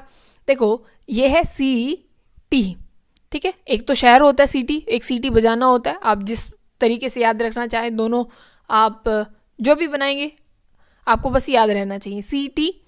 सिटी शहर या सीटी बजाने वाला। सिटी और, ठीक है, हम कहते हैं ना, या एंड यूज़ करते हैं या हम और यूज़ करते हैं। सिटी और HMT बच्चों घड़ी की ब्रांड है, वॉच इंडियन कंपनी है, ठीक है ना। तो HMT ये क्या है, इंडियन ब्रांड है। किसका, वॉचेस का। नाम इसका वैसे अपनी इंडिया की कंपनी है तो क्या है, हिंदुस्तान मशीन टूल्स, ठीक है। HMT ब्रांड है, वॉचेस बनाते हैं। तो सिटी और HMT थे। अब ध्यान देना, क्यूब में आप सबको याद है कि A = B और = C, ऐसा होता है। अब टेट्रागोनल में देखो, आपको क्या करते जाना है, एक को काटते जाना है कि भाई ये इसके बराबर नहीं होता। फिर क्या करना है, ये भाई दोनों एक दूसरे के बराबर नहीं होते। मतलब पहले हमने किसको, भाई तीनों बराबर हैं, फिर हमने एक को काटा मार दिया, फिर हमने क्या है, दोनों को काटा मार दिया। भाई पहले बराबर थे, फिर एक को काटा, फिर दोनों को काटा मार दिया। मतलब पहले सारी जगह आप ABC लिख लें, ठीक है। पहले = ही लिख लें, क्योंकि काटना पड़ेगा तो आपको सिर्फ याद होना चाहिए कि भाई किसको काटना है। ये ABC। और एक आपको ट्राइक्लिनिक याद है, इसमें तो कोई इक्वल होता ही नहीं है, क्योंकि वो सबसे क्या है, सिमेट्रिकल है क्यूबिक। और ट्राइक्लिनिक क्या है, सबसे अनसिमेट्रिकल है। अब इसमें क्या है, पहला एक को काट दिया, फिर क्या है, दोनों को काट दिया। अब रोम्बोहेड्रल में क्या है, फिर से रिपीट करो कि अब तीनों सेम है, तीनों क्या है, सेम है। हेक्सागोनल में फिर से क्या करो, एक को काट दो। फिर क्या है, मोनोक्लिनिक में अब आपको क्या करना है, मोनोक्लिनिक में अब क्या करना है, दोनों को काट दो। बात समझ गई। क्या ट्रिक बनी कि ये क्या बना आपका, ये क्या है, CT और HMT। अब यहाँ क्या है कि पहले आपने क्या किया, A = B = C, फिर आपने सारी जगह पहले A B C लिख लिया = फिर क्या है भाई, ये एक को काट दो, फिर दोनों को काट दो, फिर तीनों बराबर रहेंगे, फिर एक को काट दो, फिर दोनों को, और ये सबसे क्या है, अनसिमेट्रिकल है ही। इतनी बात समझ में आई। अब हम एंगल देखते हैं। क्या देखते हैं, एंगल देखो। अब देखो सबसे सिमेट्रिकल है तो अल्फा = बीटा = गामा, और कितना, 90 डिग्री का एंगल। कितना डिग्री का एंगल, 90 का। अब देखो बच्चों, बहुत ज़्यादा आसान है। अब यहाँ पे भी सेम है, अल्फा बीटा और गामा बराबर हैं, किसके हैं, 90 के हैं। ऑर्थोरोम्बिक में भी सेम है, अल्फा बीटा गामा किसके बराबर है, 90 के बराबर है। समझ गए। अब ध्यान दो, अब ध्यान देना, अल्फा पहले तीनों में क्या है, अल्फा बीटा गामा बराबर है, और किसके बराबर है, 90 के बराबर है। अब रोम्बोहेड्रल में देखो, रोम्बोहेड्रल में क्या है कि अल्फा = बीटा = गामा तो है, पर वो किसके बराबर नहीं है बच्चों, 90 के बराबर नहीं है। तो पहले चारों में क्या याद रहेगा हमें, भाई पहले चारों में क्या है, अल्फा = बीटा = गामा, पर फोर्थ में क्या है, = तो है, पर वो 90 के बराबर नहीं है। क्या है, वो 90 के बराबर नहीं है। अब हेक्सागन देखो बच्चों, आपको हेक्सागन, आपको सबको पता है, हमें बस ये याद आ जाए कि हेक्सागन है, तो आपको ये पता है भाई एक एंगल इसमें 120 का होता है। आप ऐसे बनाएंगे तो आपको पता चलेगा कि भाई दो एंगल तो क्या है, 90-90 के हैं, पर एक एंगल क्या आ जाता है, 120 का आ जाता है। तो आप क्या करेंगे, हेक्सागन में क्या लिखेंगे, अल्फा = बीटा = 90, बट गामा क्या है, पर गामा कैसा है, किसके? 120 का एंगल है। किसका एंगल है? 120 का। अब देखो बच्चों, ट्राइक्लिनिक में क्या है वो तो पहले लिख लिया करो। किसका? क्यूबिक का और ट्राइक्लिनिक का पहले लिख दो। इसमें क्या है कि alpha is equal to beta is equal to gamma, आपने क्या लिखा? 90। पर हमने क्या, ये सबसे अनसिमेट्रिकल है तो इनमें कोई भी इक्वल नहीं है, ना alpha is equal to beta है, ना beta is equal to gamma है, और ना ये 90 के हैं। तो ये सबसे क्या है? अनसिमेट्रिकल है। सबसे क्या है? अनसिमेट्रिकल। अब मोनोक्लिनिक में देखो क्या आएगा। मोनोक्लिनिक में यहाँ थोड़ा सा आप ध्यान आपको रखना पड़ेगा। इसमें क्या है कि अल्फा और गामा बराबर है। अल्फा और क्या है? गामा बराबर है, जो कि किसके बराबर है? 90 के। किसके बराबर है? 90 के बराबर होते हैं एंगल। पर बीटा क्या है? 90 का नहीं होता। बीटा कैसा नहीं होता? 90 का। तो पहले चारों में क्या है? Alpha is equal to beta is equal to gamma 90 के। पर आपके फोर्थ में रोम्बोहेड्रल में क्या हुआ कि वो हमने 90 के इक्वल तो है अल्फा बीटा गामा, पर वो 90 का नहीं है। फिर आप ट्राइक्लिनिक को देखो भाई, उसमें तो सब कुछ अनसिमेट्रिकल होता है, तो उसको काट दो। फिर हेक्सागन में आपको पता है भाई alpha is equal to beta 90 होता है, पर एक एंगल उसमें क्या होता है? 120 का होता है। 120 लिख देंगे। फिर आप मोनोक्लिनिक में क्या याद रखेंगे? मोनोक्लिनिक में क्या है? अल्फा और गामा तो 90 के होते हैं, पर बीटा 90 का नहीं होता। तो बच्चों, जो ये अपनी एनसीईआरटी में जो टेबल है, इसमें मैंने सिर्फ एक चेंज किया है अपना सिमेट्रिकल बनाने के लिए, कि आप इसको यहाँ शिफ्ट कर लेंगे, क्योंकि हमने क्या किया है? सीटी और बनाया है हमने, ठीक है ना। तो सिर्फ रोम्बोहेड्रल को मैंने ऊपर लिख दिया और हेक्सागन को यहाँ लिख दिया, इतना ही काम किया, और सब कुछ सेम है, ठीक है। हेलो बच्चों, तो हमने पिछले लेक्चर में क्या पढ़ लिया था? हमने यूनिट सेल्स को याद कर लिया था कि क्या उनकी ट्रिक होती है, क्या उनके बीच में जो एंगल है और जो लेंथ है उनको याद करने का तरीका क्या है, और कौन 90 का होता है, कौन कैसे होता है, वो सब हमने याद कर लिया था, ठीक है। अगर आपका कोई भी क्वेश्चन होता है तो आप मुझे कमेंट कर सकते हैं, ठीक है। आपका आंसर ज़रूर मिल जाएगा। और जो भी आपको चैप्टर का भी बोलना होता है कि ये चैप्टर कराना है, या उनके इंपॉर्टेंट क्वेश्चन, या कोई भी चीज़, या किसी टॉपिक को और एक्सपेंड करना हो, समझाना हो, तो आप मुझे कमेंट कर सकते हैं, ठीक है। अभी हम अपना टॉपिक स्टार्ट करते हैं। तो अभी हम पैकिंग के बारे में पढ़ते हैं, क्लोज पैक्ड स्ट्रक्चर। आप पैकिंग का मतलब समझते हैं? पैकिंग का मतलब क्या है और हम इसको पढ़ क्यों रहे हैं? देखो, अगर आप लैटिसेस बना रहे हैं तो वो ऐसा होना चाहिए कि परफेक्ट हो, ताकि वो अच्छे से उसको स्पेस कैरी कर पाए, अच्छे से वो कोई भी चीज़ पैक हो पाए। आप सिंपल तरीके से समझे लोकल लैंग्वेज में, अगर मैंने आपको कोई भी एक चीज़ दी, आपको बैग दिया मैंने, और मैंने कहा कि इसमें मैंने आपको सामान दिया है और उसको पैक कर लीजिए। मान लीजिए उस बैग में आपको बिस्किट्स पैक करने हैं और मैंने आपको दिए और आपको वो पैक करने हैं। एक तो आप उसको बहुत अच्छे से सिमेट्री में लगा दें कि भाई हाँ, ये लाइन लाइन में आपने सारे बिस्किट लगा दिए। एक आपने ऐसे ही उबड़ खाबड़ फेंक दिया, तो वो कोई पैकिंग नहीं होती है। तो तब भी मतलब आप अपने नेचर में भी देखें तो जो भी सिस्टम प्रेजेंट होता है उनकी भी एक पैक्ड स्ट्रक्चर होती है, चाहे एक लैटिस होती है, मतलब एक पर्टिकुलर अरेंजमेंट होती है, कोई रेंडमली वो प्रेजेंट नहीं है, ठीक है ना। तो सबसे पहले देखो क्या पॉसिबिलिटी हो सकती है। आप क्या कर सकते हैं? 1 डायमेंशनल में पैक कर सकते हैं। आप क्या कर सकते हैं? 1D में आपने सिर्फ एक लाइन खींच दी है, ठीक है। ये लीनियर पैकिंग है, आपने सिर्फ एक लाइन में सारी चीज़ों को लगा दिया। आप छोटे बच्चे थे, आपने सिंपल एक लाइन बना दी, इतना आपको आता था। अब देखो, ये जो लाइन आपने बनाई है, अब एक टर्म होती है जिसको आप कोऑर्डिनेशन नंबर बोलते हैं। क्या बोलते हैं बच्चों? Coordination number. कोऑर्डिनेशन नंबर का क्या होता है कि आपके पड़ोसी कितने हैं। पड़ोसी का मतलब कि अगर आप यहाँ पे हैं तो आपसे जो बिल्कुल जुड़े हुए हैं, वो कितने हैं, ठीक है। मान लीजिए ये आप हैं, तो आपसे यहाँ पे एक तो ये वाला आइटम जुड़ा है, एक ये वाला आइटम जुड़ा है, तो आपका कोऑर्डिनेशन नंबर कितना है? आपके पड़ोसी कितने हैं? 2। तो लीनियर में जो लीनियर पैकिंग होती है उसमें कोऑर्डिनेशन नंबर कितना होता है? 2। तो हम पड़ोसियों को ही क्या बोलते हैं? Coordination number. की आपसे आप जो पॉइंट है जहाँ पे भी आप निकालना चाहें, यहाँ पे भी इसके भी 2 ही हैं, तो वही उसका क्या कहलाता है? Coordination number. और ये क्या है? 1D में है, 1 डायमेंशनल पैकिंग है ये। अगर बच्चों अब हम 2D में बात करें, मतलब आप क्या हैं, आप थोड़े ज़्यादा समझदार हो गए। देखो आपने क्या है, अब ज़्यादा यहाँ पे भी एक लाइन बना ली, बॉल यहाँ पे भी रख दी, यहाँ पे भी रख दी, यहाँ पे भी रख दी। हम करते हैं तब भी, आप कोई चीज़ रखते हैं तो आप ऐसे ऐसे पैक करना स्टार्ट कर देते हैं, करते हैं कि नहीं करते? ठीक है, इसको बोलते हैं, अब जो ये पैकिंग हमने की है इसको आप बोलते हैं स्क्वायर क्लोज पैकिंग। क्या बोलते हैं? Square close packing. अब स्क्वायर क्यों बोला गया है? और ये ए का मतलब क्या है? ए का मतलब है ये एक ही टाइप की है। एक ही टाइप मतलब कि जो पहले ऊपर बॉल रखी हुई थी उसी के नीचे एक बॉल रखी है, उसी के नीचे वैसे ही रखी है, कोई सिमेट्री में कोई चेंज नहीं लाया है, ऊपर नीचे ही हम रखते जा रहे हैं। तो इसी वजह से इसको भाई ये भी उसी तरीके की लेयर है, ये भी कोई चेंज नहीं आया।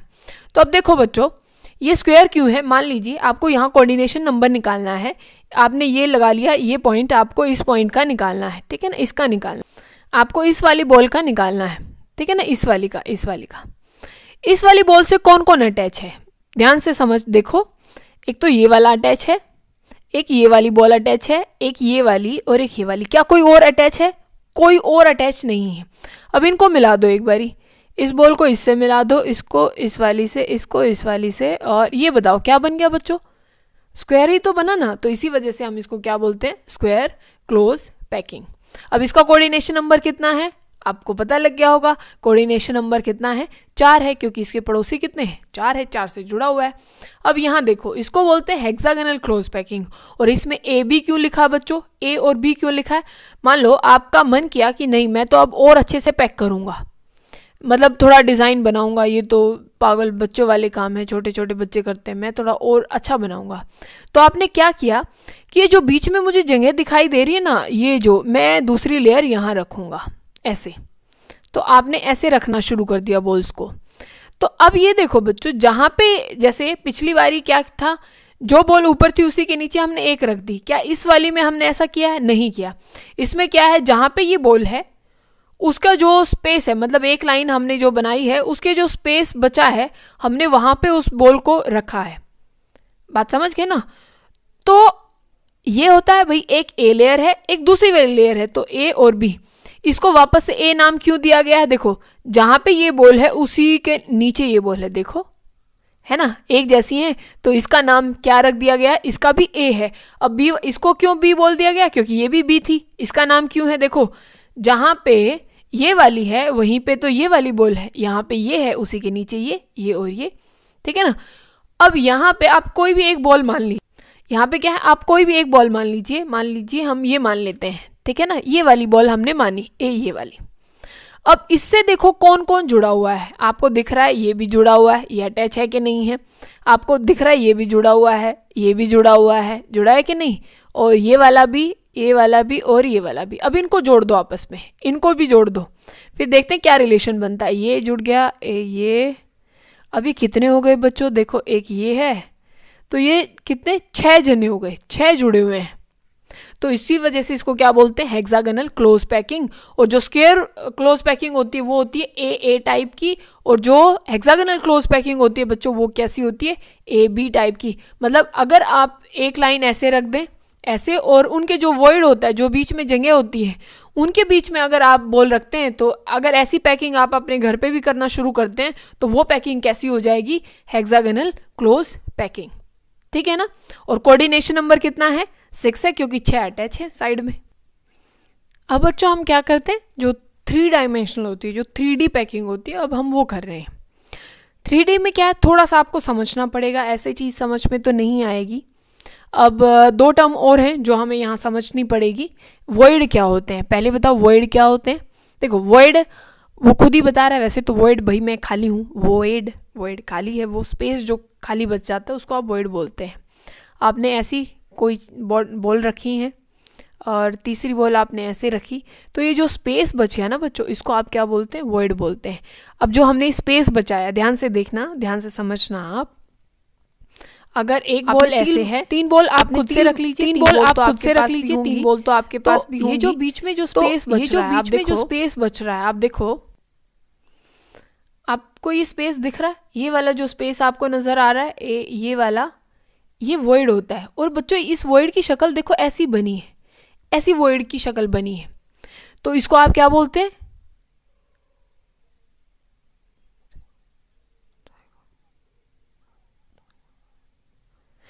अब इसको आप क्या बोलते हैं? ट्रायंगुलर वॉइड बोलते हैं। ट्रायंगल है ना, तो ट्रायंगुलर वॉइड इसको बोलते हैं। अब बच्चों क्या किया जाए, ध्यान से, बिल्कुल ध्यान से समझना। अब ये 3D कैसे बनेगा? अब आपने क्या किया, ये 3 बॉल ऐसे चिपका दी, तीनों बॉल आपने चिपका दी। 3D तो नहीं बनाई, तो 2D बना। अब आपने क्या किया, इस वॉइड को ढकने के लिए आपने क्या किया बच्चों, इस वॉइड को ढकने के लिए आपने क्या किया, इसके ऊपर एक बॉल और रख दी। क्या रख दी? एक बॉल इसके ऊपर रख दी। क्या अब आपको ये वॉइड दिखाई पड़ेगा? बोलो, क्या अब आपको ये वॉइड दिखाई पड़ने वाला है? आपको बिल्कुल नहीं दिखने वाला। पर आप क्या करें, आपने इसको चिपकाया है यहाँ पे बच्चों। आपने क्या किया, आपने इसको चिपका दिया, इस बॉल को चिपका दिया। मतलब क्या किया, एक बॉल थी, ये दूसरी बॉल थी, ये तीसरी बॉल थी, और जो वॉइड वाली जगह थी इसके ऊपर आपने एक बॉल और रख दी उठा के। ये समझ में आ रहा है? उसके ऊपर एक बॉल और रख दी। अब आप क्या करें, अब इसको उठा ले और नीचे से देखें। उठा तो सकते हैं ना हम, इसको उठा ले, क्योंकि आपने चिपकाई है ना, ऐसे ये बॉल चिपका दिया आपस में। तो अब इसको उठाओ और नीचे से तब आप देखोगे तो नीचे एक वॉइड मिलेगा आपको, नीचे भी तो जगह मिलेगी ना, उसको आप बोलते हैं टेट्राहेड्रल वॉइड, TD वॉइड आप उसको बोलते हैं। आपने देखो, आपने टेट्राहेड्रल बनाया था तब आप केमिकल बॉन्डिंग पढ़ रहे थे, ठीक है ना, तो वही वैसा ही वॉइड ये तब आप 4 बॉल, 4 होते ना टेट्राहेड्रल में, आप ऐसे बनाया करते थे, आप ऐसे ऐसे बनाते थे।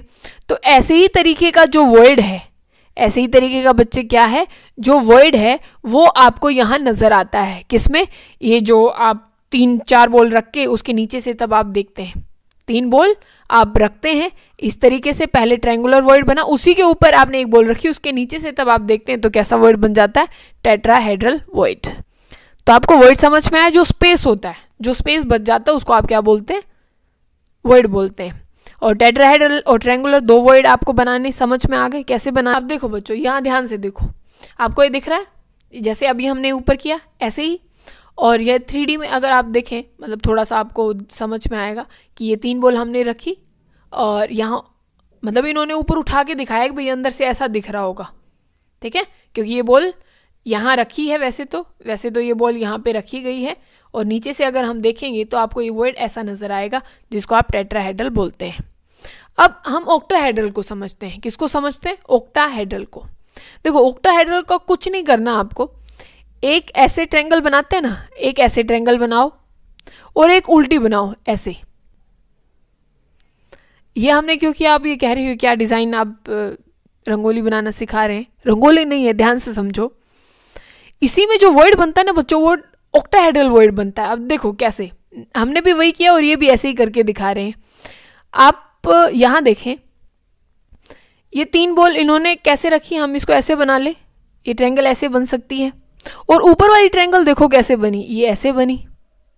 तो हमने भी तो ऐसे ही ट्रायंगल बनाई ना। देखो, एक तो ऐसी सीधी क्या बनाई हमने, ट्रायंगल बनाया, एक ऐसे उल्टा करके बना दिया। और यही जो वर्ड बनता है, यही क्या होता है, ऑक्टाहेड्रल वर्ड। मतलब आप क्या करें, आपको ये ट्रायंगल बनानी आई, आपको ये ट्रायंगल बनानी आती है, आपने क्या किया भाई, यहाँ पे एक बॉल आपने स्फेरिकल में यहाँ रख दी, एक यहाँ रख दी और एक यहाँ रख दी, इतना। फिर आपने क्या किया बच्चों, आपको अब उल्टा बनाना है। ये ऐसी ट्रायंगल बन गई। अब आपको क्या करना है, आपको ए ऐसे बनानी है। अब आप क्या कर दो, एक बॉल यहाँ रख दो, एक बॉल बच्चों यहाँ रख दो और तीसरी बॉल बच्चों यहाँ रख दो। अब जो, वैसे तो हमने इतना कबाड़ा कर दिया, हमें दिखाई नहीं पड़ रहा, पर जो यहाँ पे जो वर्ड बनता है वही कैसा वर्ड होता है, कैसा होता है, ऑक्टाहेड्रल वर्ड, जैसे कि ये दिखा रखा है इन्होंने। अब यहाँ क्या नजर आ रहा है हमें, ऐसे ही तो इन्होंने किया है कि एक तो ये ऐसे ट्रायंगल बना, दिख रहा है कि नहीं दिख रहा है ना, और एक ये बना। समझे कि नहीं समझे? यही क्या है, ऑक्टाहेड्रल वॉइड। तो अब इनको आप ध्यान से देख लीजिए कि कैसे होते हैं ये। और एक रिलेशन होता है बच्चों, जितने नंबर ऑफ एटम होते हैं, जितने, मान लीजिए आपकी लैटिस में 6 एटम है, तो उतने ही नंबर ऑफ क्या बनेंगे, ऑक्टाहेड्रल वॉइड बनेंगे। उतने क्या बनेंगे, नंबर ऑफ ऑक्टाहेड्रल वॉइड। और उससे जितने नंबर ऑफ एटम है, मान लीजिए 6 एटम है, तो उसका डबल क्या बनेंगे, टेट्राहेड्रल वॉइड। या आप ये कह सकते हैं कि ऑक्टाहेड्रल का डबल क्या बनता है, टेट्राहेड्रल वॉइड बनता है, ठीक है ना। आप ये सारा लिखा हुआ है यहाँ पे, तो आप ये ध्यान देंगे। अब देखो बच्चों, आपने क्या की, आपको ए पैकिंग आपको पता लगी, ए बी आपको पैकिंग पता लगी। एक होती ए बी और सी, मतलब पहले एक लाइन रखो, उससे अलग तरीके से उसके ऊपर अलग तरीके से बॉल रखो, और एक सी, वो इससे भी अलग होनी चाहिए, मतलब तीनों लेयर अलग अलग हो। अब ध्यान से देखना बच्चों, ध्यान से यहाँ देखो, एक तो ये आपको दिख रहा होगा कि एक लेयर उन्होंने ऐसे रखी है, ये हेक्सागन बना के रखी है, ठीक है ना, ऐसी लेयर। फिर उन्होंने क्या किया, एक ऐसे ट्रायंगल बना दिया, एक उल्टे वाला, ठीक है। कैसे, एक लेयर ऐसी, फिर उसके ऊपर ऐसी, और ये तीसरी ऐसी, मतलब कोई भी एक दूसरे के ऊपर नहीं आना चाहिए, वो बिल्कुल डिफरेंट होना चाहिए। जैसे आप इसको साफ साफ इसमें आपको दिखाई दे रहा है कि कोई भी एक दूसरे की क्या है, ऊपर नहीं आ रहा, तो वो कैसी लेयर होनी चाहिए, ए बी सी टाइप होनी चाहिए, डिफरेंट होनी चाहिए, ठीक है ना। फिर वैसी आ जाएगी जैसे कि नीचे वाली है सबसे, ठीक है ना, उसको A B C close packing आप बोलते हैं। हेलो बच्चों, आप सब कैसे हैं, आप सब अच्छे होंगे। तो हमने जो नेक्स्ट टॉपिक अभी करना है वो कौन सा करना है, पैकिंग एफिशिएंसी, ठीक है। पिछले लेक्चर में हमने क्या पढ़ लिया था, जो कोऑर्डिनेशन नंबर था 1D 2D में, वो सब हमने देखा था। आज हमें क्या देखना है, पैकिंग एफिशिएंसी। अब पैकिंग एफिशिएंसी का मतलब क्या है, देखो एक तो होती है पैकिंग करना, एक होता है एफिशिएंट तरीके से हमने कितनी अच्छे से उसको पैक किया है। अब जैसे एक तो मैं आपको बोलूं कि भाई आपको एक प्लेट दी गई या एक ट्रे दी गई और मैंने कहा इसमें आप लड्डू लगाइए, और एक किसी हलवाई को बोला जाए कि भाई आप इसमें ट्रे है लड्डू लगाने हैं, तो आप बताइए कौन एफिशिएंटली तरीके से लगाने वाला है। आपने देखा होगा जो हलवाई है वो तो बहुत अच्छे से ऐसे पहाड़ से बना देता है बिल्कुल, और हम शायद ये जो ऐसे ही जचा दें इतनी लेयर में, वो भी बिना तोड़े फोड़े, वो बहुत बड़ी बात हो जाएगी। तो ये क्या है कि उसने एफिशिएंट तरीके से पूरी जगह को बहुत अच्छे से कवर किया और एक अच्छी सिमेट्री में उसको पैक किया, उसने एफिशिएंट तरीके से उसको पैक किया। तो हमें वही देखना है कि पैकिंग एफिशिएंसी हम कैसे कर सकते हैं, मतलब आपकी सिंपल क्यूबिक में क्या होगी, एफसीसी में कितनी हो सकती है, और बीसीसी में कौन सी हो सकती है, और सबसे एफिशिएंट तरीके से हम किस में फिल कर सकते हैं, ठीक है ना। अब देखो पैकिंग एफिशिएंसी निकालने से पहले हमें एक बार रेडियस और एज लेंथ के बीच का रिलेशन निकालना है बच्चों। सबसे पहले हम किस में निकालते हैं, सिंपल क्यूबिक लैटिस में निकालने हैं। अब देखो आप तब भी कोई लैटिस बनाते हैं, आप तब भी क्या बनाते हैं, कोई लैटिस बनाते हैं बच्चों, तो उसमें आपको ये पता होना चाहिए कि एटम कैसे रखा गया है, क्या है, एटम को कैसे रखा गया है। सिंपल में हम कैसे रखते हैं, एक बार वो बताओ, सिंपल में हम कैसे रखते हैं। सबको पता है कि भाई हमें कॉर्नर्स पे रखना है। देखो आपको एटम ऐसे दिखाई पड़ता है कि हमने ऐसे आपको दिखाई दिया कि भाई ये कॉर्नर में रख दिया, पर बच्चों एक्चुअल में एटम ऐसे नहीं रखा होता, रखा तो कॉर्नर पे ही है, पर वो ऐसे नहीं है कि उसके बीच में इतना डिस्टेंस है, ऐसे नहीं है, वो बिल्कुल एक दूसरे से क्या होते हैं, अटैच होते हैं, बिल्कुल क्या होते हैं, ऐसे अटैच होते हैं। ये जैसे आपको यहाँ दिख रहा है ना, ये बिल्कुल अटैच है। अब देखो ये जो पूरी ये वाली लेंथ है, ये पूरी जो लेंथ है आपको जो दिखाई दे रही है, इसको आप क्या बोलते हैं, ए बोलते हैं, एज लेंथ बोलते हैं। इतना समझ में आया। और बच्चों अगर ये पूरी एज लेंथ है तो ये जो आधा एरिया है, इतना एरिया यहाँ से लेके एटम के इतने हिस्से लेके यहाँ तक का जो एरिया वो क्या कहलाएगा, इसका रेडियस। क्या कहलाएगा, रेडियस। और ये भी इतना इस एटम का रेडियस होगा, क्योंकि ये एटम पूरा इतना है तो इसका हाफ क्या होगा, ये रेडियस, और इसका भी क्या होगा, ये रेडियस होगा। तो पूरी जो एज लेंथ हो गई बच्चों, जो पूरी की पूरी एज लेंथ है, ये यहाँ से लेके यहाँ तक की, ये आर है, ये भी आर है, और ये पूरी ए हो गई। तो एज लेंथ का और रेडियस का क्या रिलेशन हो गया आपस में, कि एज लेंथ ए किसके बराबर हो गई, 2r के बराबर हो गई, 2r आ गए। और r किसके बराबर होगा, a/2 के बराबर होगा। तो इस किसमें ये फॉर्मूला आता है आपका रेडियस का और एज लेंथ का, ये आता है सिंपल क्यूबिक में, जहाँ पे क्या हो गया, तब a किसके बराबर है, 2r के। आपको ये ध्यान देना है बस कि ये किस में है, ये भी r है और ये भी r है, और a किसके बराबर हो गया, 2r के। अब देखो बच्चों हम पैकिंग एफिशिएंसी का फार्मूला देखते हैं कि कैसे निकाली जाती है। अब देखो एफिशिएंट आप कैसे निकालते हैं, फार्मूला क्या है पैकिंग एफिशिएंसी निकालने का, कि जो वॉल्यूम होगी किसकी, वॉल्यूम किसकी, एक एटम की, वॉल्यूम ऑफ वन एटम और बाय में वॉल्यूम ऑफ द क्यूब, किसकी? वॉल्यूम ऑफ द क्यूब की, ठीक है ना, जो भी यूनिट सेल है आपकी उसकी वॉल्यूम, मतलब packing efficiency is equal to volume of one atom और बाय में वॉल्यूम ऑफ द क्यूब। और परसेंटेज निकालनी है तो आप क्या कर देंगे, इनटू में 100 कर देंगे। अब ध्यान से समझना। अब देखो बच्चों, आपके पास अगर सिंपल क्यूबिक है तो अगर आप एक वॉल्यूम, आपको ये देखना है भाई, एक अगर पूरी यूनिट सेल है उसमें 8 कोनों पे ये रखे हुए हैं, ठीक है, कॉर्नर्स पे रखे हुए हैं एटम, और आपको सिर्फ कितना मिलता है टोटली ऑल ओवर, आप कैलकुलेट करके लाते हैं तो जिसको हमने जेड रैंक बोला था वो 1 आई थी। तो यहाँ पे तो आप क्या लिखोगे कि 1 इंटू में वॉल्यूम ऑफ वन एटम, और वॉल्यूम आप एटम कैसा मान रहे हैं, स्फेरिकल मान रहे हैं, ऐसे स्फीयर मान रहे हैं, और स्फेरिकल की क्या होती है 4/3, वॉल्यूम क्या होती है 4/3 पाई आर क्यूब होती है। इतना हमने किया। और बाय में volume of cube, volume of cube क्या होता है, ए क्यूब होता है, volume of cube A cube होता है। अब इसमें देखो कि अगर आप क्या करें, अब या तो इसको ए की फॉर्म में ले आइए या इसको आर की फॉर्म में ले आइए, क्योंकि आपको उसको कट करना होगा, या तो इसको आर फॉर्म में ले आइए या तो इसको किस में, ए फॉर्म में ले आइए। हम इसको आर की फॉर्म में लेके आते हैं। अब देखो ए क्या था, ए को आप क्या लिख सकते हैं, ए इज इक्वल टू 2r था, ए इज इक्वल टू 2r था, और आर क्या था, सिंपल क्यूबिक के वे में a/2 था। तो यहाँ ए की जगह है, यहाँ ए की जगह है आप 2r पुट कर सकते हैं, ठीक है। इसको काट के यहाँ पे क्या कर दीजिए 2r पुट कर दीजिए, और ये क्यूब था तो आप इसका क्यूब कर दीजिए। इतनी बात समझ में आ गई। इसका क्या करना है, क्यूब करना है, या तो ए की टर्म में निकालो या फिर आर की टर्म में। ऊपर आर था तो हमने इसको क्या कर दिया, यहाँ पे आर ए की जगह पे आर को रिप्लेस कर दिया। अब तब इसको आप पूरा सॉल्व करते हैं तो आपके पास जो आंसर निकल के आता है वो क्या आता है 52.4%। इसका मतलब क्या हुआ, अगर आप सिंपल क्यूबिक में किसी चीज़ को पैक करने चलते हैं, अगर आपको मैं कहूँ एक लैटिस बनाई आपने और वो सिंपल क्यूबिक फॉर्म में है, मतलब सब कुछ आपने कहाँ रखा है, कॉर्नर्स पे रखा है, तो कोई भी चीज़ अगर आप सिंपल क्यूबिक लैटिस की फॉर्म में अरेंज करते हैं तो उसकी एफिशिएंसी 100 में से कितनी परसेंट है, 52% है। कितनी परसेंट, 52% वो एफिशिएंट, और सब कुछ जो बच जाएगा वो क्या रह जाएगा, खाली स्पेस रह जाएगा। कई बार वो क्या पूछते हैं, वो आपको पागल बनाते हैं थोड़ा सा, कि आपसे पैकिंग एफिशिएंसी ना पूछ के वो पूछते हैं कि जो स्पेस, जो अनऑक्यूपाइड स्पेस है वो कितना, वो बताओ। तो आप क्या कर देंगे, 100 में से 52 को क्या कर देंगे, माइनस कर देंगे। वही क्या है, जो अनऑक्यूपाइड स्पेस है, जो अभी भी खाली बचा हुआ है। तो आप इतना बता सकते हैं, ठीक है। अब यही देखो हम किस में निकालते हैं, पैकिंग एफिशिएंसी सेम जो अभी ऊपर किया है वही सेम हम आप किस में निकालते हैं, एफसीसी में, ठीक है। एफसीसी को ही यूज़ किया जाता है, मतलब एफसीसी या एचसीपी हो सकता है या सीसीपी हो सकता है, ठीक है ना। इनकी सबकी सेम होती है। अभी देखिए अब कैसे करते हैं उसको।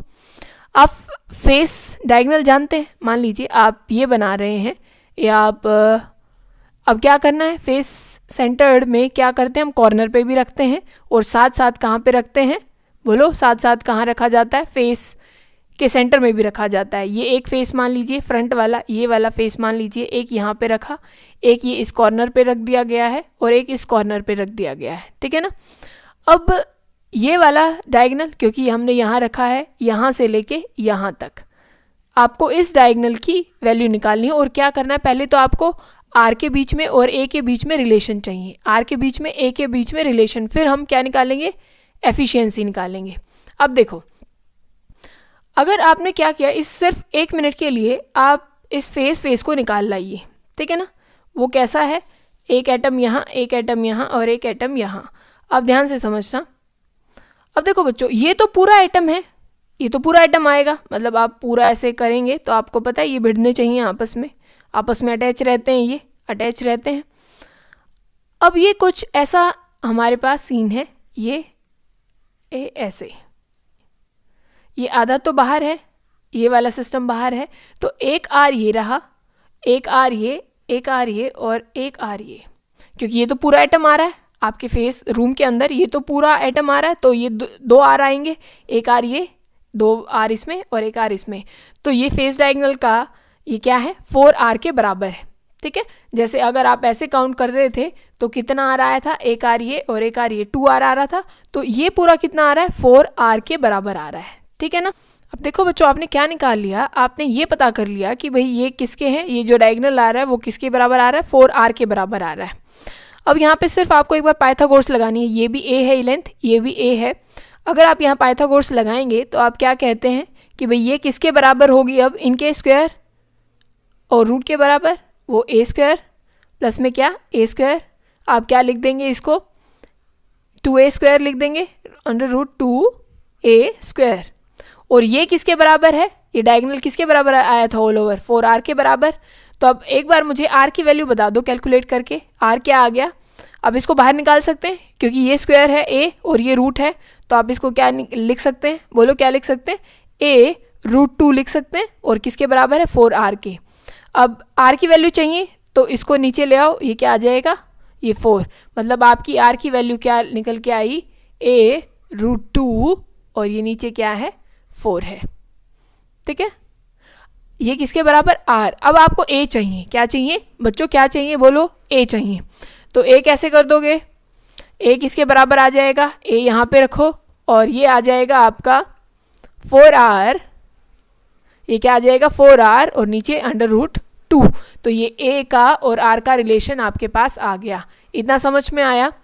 अब आपको क्या करना है, पैकिंग एफिशिएंसी निकालनी है। अब एफसीसी में एटम कितने होते हैं बच्चों, पहले तो आप volume of one atom, volume of one atom spherical है 4/3 πr³ लिख देंगे। और टोटल एटम कितने हैं, टोटल कितने एटम आप लगाएंगे उसमें, टोटल 4 आएंगे। तो पूरी एफिशिएंसी आपको निकालनी पड़ेगी, भाई हम तो 4 एटम जचा रहे हैं टोटली। और नीचे volume of the cube, volume of cube क्या होती है, ए क्यूब होती है। एक ही जगह पे आपको किसकी वैल्यू निकालनी है, एक ही जगह पे आप आर लिख सकते हैं क्योंकि यहाँ पे भी आर है। और हमने आर क्या यहाँ पे लिख दो, इसको एक ही जगह पे ये पुट कर दो, क्या पुट कर दोगे 4r रूट 2 और इसका क्या है क्यूब। तब आप इसको सॉल्व करते हैं बच्चों तो आपके पास आता है 74%। कितना आता है 74%। इसका मतलब तब भी आप किसी लैटिस को या किसी चीज़ को आप एफसीसी अरेंजमेंट में जचाते हैं, मतलब एक बार आप फेस पे जचाएं और कॉर्नर्स पे भी जचाएं, तो आप उस स्पेस को कितने प्रतिशत यूज़ कर पाएंगे 74%। और अगर वो पूछे कि कितना अनऑक्यूपाइड है तो आप क्या कर देंगे 100 में से घटा के बता देंगे। ठीक है ना, क्योंकि ऑक्यूपाइड तो 74 है, टोटल कितना स्पेस है 100 है, तो आप घटा के बता दीजिए कि अनऑक्यूपाइड क्या है इतना है। या वॉइड स्पेस बोल सकता है, अनऑक्यूपाइड को क्या बोलेगा वॉइड स्पेस, बताइए कि कितना है। ठीक है ना, अब यही चीज़ बच्चों हमें किस में निकालनी है, बीसीसी में। ध्यान से समझना एक बारी, बीसीसी बॉडी डायगोनल है। और बॉडी डायगोनल क्या है, मान लीजिए आपके पास ये एक आप क्यूब बनाते हैं और उसमें आपको करना क्या है, बॉडी के बीचों बीच एक क्या रखना है, एक एटम रखना है, कॉर्नर पे तो रखना ही है, एक यहाँ बिल्कुल सेंटर में, कमरे के बिल्कुल सेंटर में, और एक यहाँ कॉर्नर पे लगा लीजिए, एक यहाँ कॉर्नर पे। ठीक है, अब बच्चों ये तो हमने फेस वाले में भी निकाला था कि भाई एक एटम यहाँ है, एक एटम यहाँ है, एक यहाँ, तो ये पूरी लाइन किसके बराबर आ जाती है 4r के बराबर, क्योंकि ये एक रेडियस ये और एक आर ये, एक आर ये और एक ये वाला, तो किसके बराबर आ जाता है 4r के बराबर हो जाता है। इतना हमें समझ आता है। अब देखो, अब आपको करना क्या है, आपको फिर से वही डायगोनल निकालना है। अब अगर बच्चों आप बॉडी डायगोनल की बात करते हैं तो एक बार ध्यान से समझना, आपको यहाँ से लेके यहाँ तक पहुँचना है, तो ये किसके बराबर आएगी ये पूरी लेंथ, अब वो देखना है एक बारी। एक तो आपने ये वाला एरिया कवर किया, आपने एक बार तो ये एज लेंथ कवर की, एक बार ये एज लेंथ कवर की और एक बार ये वाली की। अब कुछ सोच रहे होंगे भाई ऐसे भी तो पहुंच सकते थे कि एक बार ये एज लेंथ कवर की, एक बार ये वाली की और फिर यहाँ पहुंचे, तो फिर भी कवर तो आपने 3 ही एज लेंथ की ना, एक ये वाली, एक ये और एक ये, तो 3 बार। आपने पिछली बार क्या किया था कि भाई हमने 2 बार की थी, हमने क्या लिख दिया था √2a स्क्वायर, हमने ऐसे लिखा था कि हमने a स्क्वायर प्लस में a स्क्वायर, क्योंकि 2 हमने कवर की थी। और अब की बार कितनी की हैं 3 की हैं, तब हम एक पूरा बॉडी डायगोनल को कवर कर पाए हैं। तो आप किसके बराबर लिखेंगे a स्क्वायर में प्लस में a square plus a square, तो किसके बराबर आ जाएगा बोलो 3a स्क्वायर के बराबर आ जाएगा।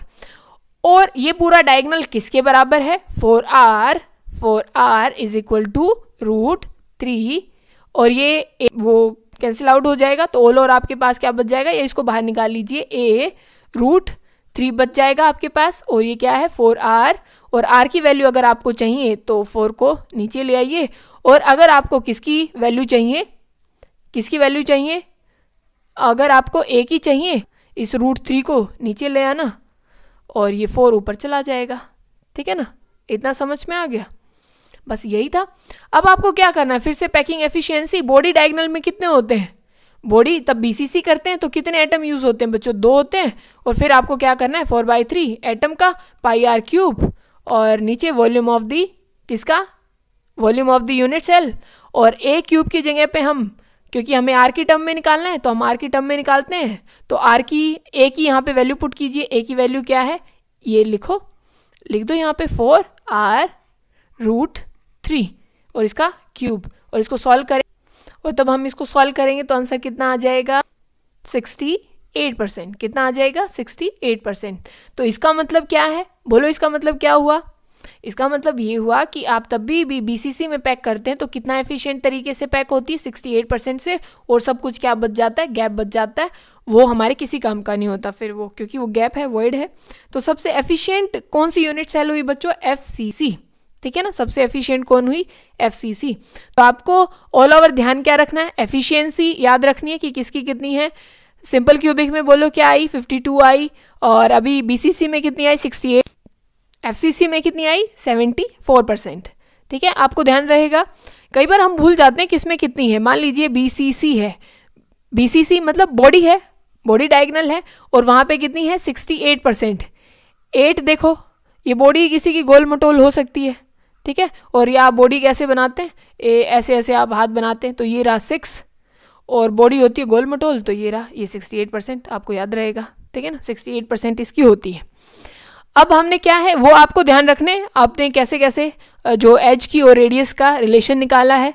अब देखो बच्चों, फेस में ये था तो आपने क्या कहा कि भाई यहाँ से यहाँ तक पहुँचने के लिए हमें एक बार इस ए को क्रॉस करना पड़ेगा, एक बार इसको, एक ये। तो हमने क्या किया भाई, आप उसका रूट लें और उसका स्क्वायर, ए स्क्वायर प्लस में ए स्क्वायर, तो ये क्या आ जाएगा √2a का स्क्वायर। फिर हमने किसको, ए स्क्वायर को बाहर निकाल लिया, वो रूट से बाहर, तो ये क्या आ जाएगा a, और ये बच जाएगा 2, और ये किसके बराबर था 4r के बराबर। तो इससे आप उसको भी निकाल सकते हैं और इसको भी निकाल सकते हैं बस। और यही किस में किया हमने, बॉडी डायगोनल में। और बच्चों बॉडी डायगोनल में पहुंचने के लिए हमें कितने लगते हैं, 3a लगते हैं। तो वहाँ हमने क्या कर दिया, इसका स्क्वायर, इसका स्क्वायर, इसका स्क्वायर, और फिर वो क्या कर दिया था, इनका रूट कर दिया था, तो वो क्या हो गई थी, प्लस में है सब कुछ। फिर वो क्या आ गया था √3a का स्क्वायर, ठीक है, √3a का स्क्वायर, इसको बाहर निकाल लिया था, और ये किसके बराबर था 4r के। बस यही सब कुछ सॉल्व हो जाता है। बात समझ गए, बहुत अच्छा। हेलो बच्चों, आप सब कैसे हैं। आपने पहले वाला लेक्चर देख लिया होगा। पहले लेक्चर में हमने क्या पढ़ लिया था, पैकिंग पढ़ ली थी, और पैकिंग के साथ साथ हमने क्या पढ़ लिया था, और हमने रेडियस और एज लेंथ के बीच में क्या देख लिया था, रिलेशन देख लिया था। ये हम पढ़ चुके हैं यहाँ तक। अब हमें सबसे जो एक फार्मूला है वैसे तो सिर्फ डेंसिटी का, जिसके बेस पे बहुत ज़्यादा न्यूमेरिकल पूछे जाते हैं कहीं पे भी, किसी भी एग्ज़ाम में हो, चाहे बोर्ड में हो, चाहे कैसे भी, ये फार्मूला बहुत ज़्यादा इंपॉर्टेंट रहेगा जो डेंसिटी का है। अब नॉर्मल वे में अगर बताओ कि डेंसिटी होती क्या है, तो आप बताते हैं कि भाई मास बाय वॉल्यूम डेंसिटी होती है। अब ये जो मास होता है, आप अगर मैं आपको बोलूं कि क्रिस्टल की डेंसिटी बताइए, आप क्रिस्टल की क्या बतानी है, डेंसिटी, तो आप एक तो सिर्फ मैं क्या बोलूं आपको, सिर्फ एक पूरी लैटिस है, लैटिस में बहुत सारी यूनिट सेल्स हो सकती हैं, ठीक है। तो जो मास लिया जाता है बच्चों, यहाँ पे लिया जाता है मोलर मास, पर हमें क्या चाहिए, एक एटम का मास चाहिए, ठीक है ना। उस लैटिस में जैसे हमने तब एफिशिएंसी निकाली थी, तब आप एक ही वॉल्यूम ले रहे थे, और उस यूनिट सेल में आपके कितने एटम यूज़ हो रहे हैं, आप उस रैंक को यूज़ कर रहे थे। सेम हमें डेंसिटी में यूज़ करना है, पर हमें मोलर मास यूज़ नहीं करना। मोलर मास होता है बच्चों 1 मोल का मास, हमें तो यूज़ करना है 1 एटम का मास। बात समझ रहे ना, बोलो। तो अगर हम क्या करें, अगर हम मोलर मास को नंबर ऑफ एटम से क्या कर दें, डिवाइड कर दें, तो हमारे पास क्या आ जाएगा, 1 एटम का मास आ जाएगा। क्या है, 1 एटम का मास आ जाएगा, उसको हम स्मॉल m से रिप्रेजेंट कर रहे हैं। तो वही हमें करना है। डेंसिटी तो सेम है, आप डेंसिटी क्या लिखेंगे, डेंसिटी मास बाय वॉल्यूम होता है, पर मास हमें मोलर मास नहीं लेना, हमें क्या लेना है, आपको 1 एटम का मास लेना है। और जितने नंबर ऑफ एटम होंगे, जो उसकी रैंक होगी, भाई बीसीसी है तो 2 होगा, एफसीसी है तो 4 होगा, और अगर आपका क्या है सिंपल है तो आप 1 लेंगे। और साथ में वॉल्यूम, वॉल्यूम किसकी है, यूनिट सेल की, और यूनिट सेल आप क्यूबिक मान के चल रहे हैं तो उसकी क्या हो जाएगी, a क्यूब हो जाएगी। और हमने क्या बोला कि जो मोलर मास है उसको हमने एटॉमिक मास में कन्वर्ट किया, तो हमने उसको किससे डिवाइड किया है, एवोगैड्रो नंबर से। एवोगैड्रो की वैल्यू क्या होती है, एवोगैड्रो नंबर की 6.022 इंटू 10 की पावर 23। अब कई बच्चे क्या करते हैं कि इसको -23 लेते हैं। बच्चों ये तो हो ही नहीं सकता, क्या नंबर ऑफ पार्टिकल माइनस में आप काउंट करेंगे, नहीं। तो आप हमेशा इसको ऐसे मत सोचना कि ये माइनस में है, ये कन्फ्यूज़न होनी ही नहीं चाहिए, क्योंकि अगर वो नंबर ही है, वो नंबर ऑफ पार्टिकल है, तो माइनस में नहीं है, वो किस में होंगे, प्लस में। तो 10 की पावर 23। समझ आ रहा है? तो ये हम अपने न्यूमेरिकल करेंगे तब सेपरेट जो लेक्चर आएगा जिसमें सारे न्यूमेरिकल होंगे, ठीक है ना।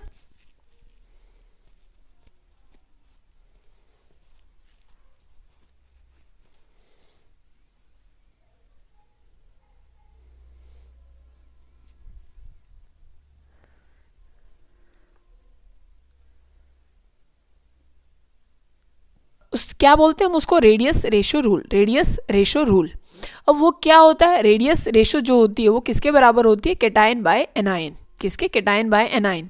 कैटायन का साइज बाय में, मतलब कैटायन का रेडियस बाय में एनायन का रेडियस। अब मुझे ये बताइए कि सबसे छोटा, मतलब जो छोटा होता है, कैटायन होता है कि एनायन होता है, कैटायन होता है। क्यों होता है, अब आपको एक तो मैं बोलूँ कि सोडियम है, सोडियम आप क्या लेते हैं भाई, वो 2 है, उसमें 8 इलेक्ट्रॉन है, फिर 1 इलेक्ट्रॉन है, ठीक है। तो आप क्या, एक शेल है भाई, दूसरी है और ये तीसरी है, सेंटर में आपका क्या है, न्यूक्लियस है, ऐसा ही। तो आपने क्या किया कि अगर आप क्या कर देते हैं, एक इलेक्ट्रॉन यहाँ से, मतलब एक में 2 आ गए, एक में 8 आ गया और एक में 1 इलेक्ट्रॉन, अगर एक इलेक्ट्रॉन को बाहर निकाल देते हैं तो 2 और 8 बचता है कि नहीं बचता। तो एक शेल तो हम मानते नहीं है, फिर इसको तो हम मानते नहीं है, तो पहले साइज जो 1, 2 और 3 शेल थी, अब कितनी बच गई, सिर्फ 2। तो जो कैटायन होता है बच्चों, उसका साइज छोटा हो जाता है। याद कैसे रखोगे, देखो ये खुद ही कह रहा है मैं छोटू हूँ, बोल रहा है कि नहीं बोल रहा, हाँ। तो जो वैसे आपने समझ लिया है, तो कैटायन क्या होता है, छोटे साइज का होता है, और एनायन क्या होता है, बड़ा होता है, क्योंकि एनायन में इलेक्ट्रॉन एंटर करता है। एनायन नेगेटिव चार्ज होता है और कैटायन पॉजिटिव चार्ज होता है। अभी हम पढ़ क्यों रहे हैं, अब वो देखो, आपको ये देखना है, आपके पास लैटिस है, आपने लैटिस बनाई, आपको अब ये डिसाइड करना है कि भाई वॉइड में कौन जाने वाला है, और जो आपका जैसे सिंपल क्यूबिक लैटिस है तो भाई कॉर्नर पे कौन जाएगा, और जो उसमें वॉइड बनने वाले हैं उसमें कौन जाएगा। अब वॉइड होता है, एक तो भाई यहाँ पे पूरा स्पेस है, एक तो कोई चीज़ यहाँ आए, और एक जो वॉइड बचता है, जो स्पेस बचता है, वो कम साइज का होता है कंपैरिजन टू जो पूरा एरिया है। अब आपने ऐसे बोल रखी थी, तो जो ये स्पेस बचता है इसको हम वॉइड बोल रहे थे, तो इनके कंपैरिजन में ये साइज तो बहुत छोटा है। अब हमें ये डिसाइड करना है कि वॉइड में कौन जाने वाला है, कैटायन जाएगा कि एनायन। अभी तो हमने बात कर ली कि कैटायन तो छोटा होता है, और कैटायन फिर कहाँ जाने वाला है, वॉइड में जाने वाला है। और जो एनायन है वो लैटिस पॉइंट पे, इनको बोलते हैं हम लैटिस पॉइंट, और ये है वॉइड। तो वॉइड में तो जाएगा कैटायन और लैटिस पॉइंट पे आएगा बच्चों एनायन। इतनी बात समझ में आती है। अब एक बात देखो, अगर आप क्या करते हैं, कैटायन बाय एनायन आपने किया, आपको भाई Na पॉजिटिव का रेडियस देंगे, Cl नेगेटिव का देंगे, आप उसको डिवाइड तो कर ही सकते हैं, क्योंकि इसकी वैल्यू भी देंगे और एनायन की वैल्यू भी देंगे, आप डिवाइड करके लाएंगे। तो बच्चों इनको डिवाइड करते हैं तो कोई ना कोई वैल्यू तो आएगी। अगर वो वैल्यू आपका इस रेंज में आता है, मतलब 0.155 से लेके 0.225 तक, मतलब इनको डिवाइड करने के बाद अगर वो इस रेंज में आता है, मतलब वॉइड बनाएंगे। वो कैसा वॉइड बनता है, वहाँ बनता है ट्राइगोनल, मतलब जो हमने ट्रायंगुलर जो वॉइड बनाया था ऐसा वो वॉइड बनेगा अगर आपका ऐसा आंसर आता है तो। और कैटायन ही जाएगा, क्योंकि कैटायन का साइज क्या है, छोटा है, तो वो किस में जाएगा, ट्रायंगुलर में। और 0.225 से, मतलब इनको डिवाइड करके अगर आपका आंसर, मतलब कैटायन बाय एनायन डिवाइड करके अगर आपका ऐसा आंसर आता है, तो जो वॉइड बनता है वो कैसा बनता है, टेट्राहेड्रल वॉइड आता है। वो कैसा वॉइड बनेगा, टेट्राहेड्रल। और 0.414 से 0.732 तक अगर आता है तो वो ऑक्टाहेड्रल वॉइड आता है। और कैटायन किस में जाएगा, फिर ऑक्टाहेड्रल वॉइड में।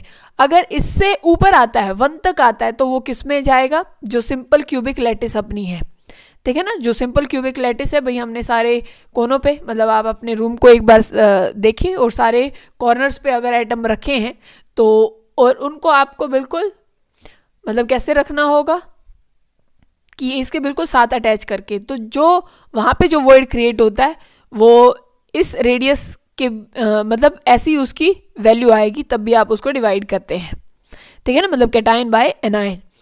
अब बच्चों जितनी ज़्यादा वैल्यू होती है वो उतना ज़्यादा स्टेबल होता है, जितनी ज़्यादा वैल्यू होती है उतना ज़्यादा स्टेबल होता है। अब ट्रायंगुलर क्यों बना, मान लीजिए आपका कैटायन छोटा है, तो आप कैटायन छोटा है तो इसको कितने एनायन घेर पाएंगे, बहुत कम। और अगर आपका कैटायन बहुत ज़्यादा बड़ा है तो आप देखो ना कितने ज़्यादा एनायन इसके चारों ओर आ जाएंगे। इस बात को समझ रहे हो कि नहीं समझ रहे हो, है ना, मतलब एक तो सर्कल बहुत बड़ा हो जाए तो कितने ज़्यादा लोग वहाँ पे आ सकते हैं, एक बहुत छोटा सा हो तो कितने ज़्यादा लोग खड़े हो जाएंगे, कितने ही नहीं। तो इसी वजह से जितना ज़्यादा रेडियस मतलब कैटायन बाय एनायन आता है उतना ज़्यादा स्टेबल होता है।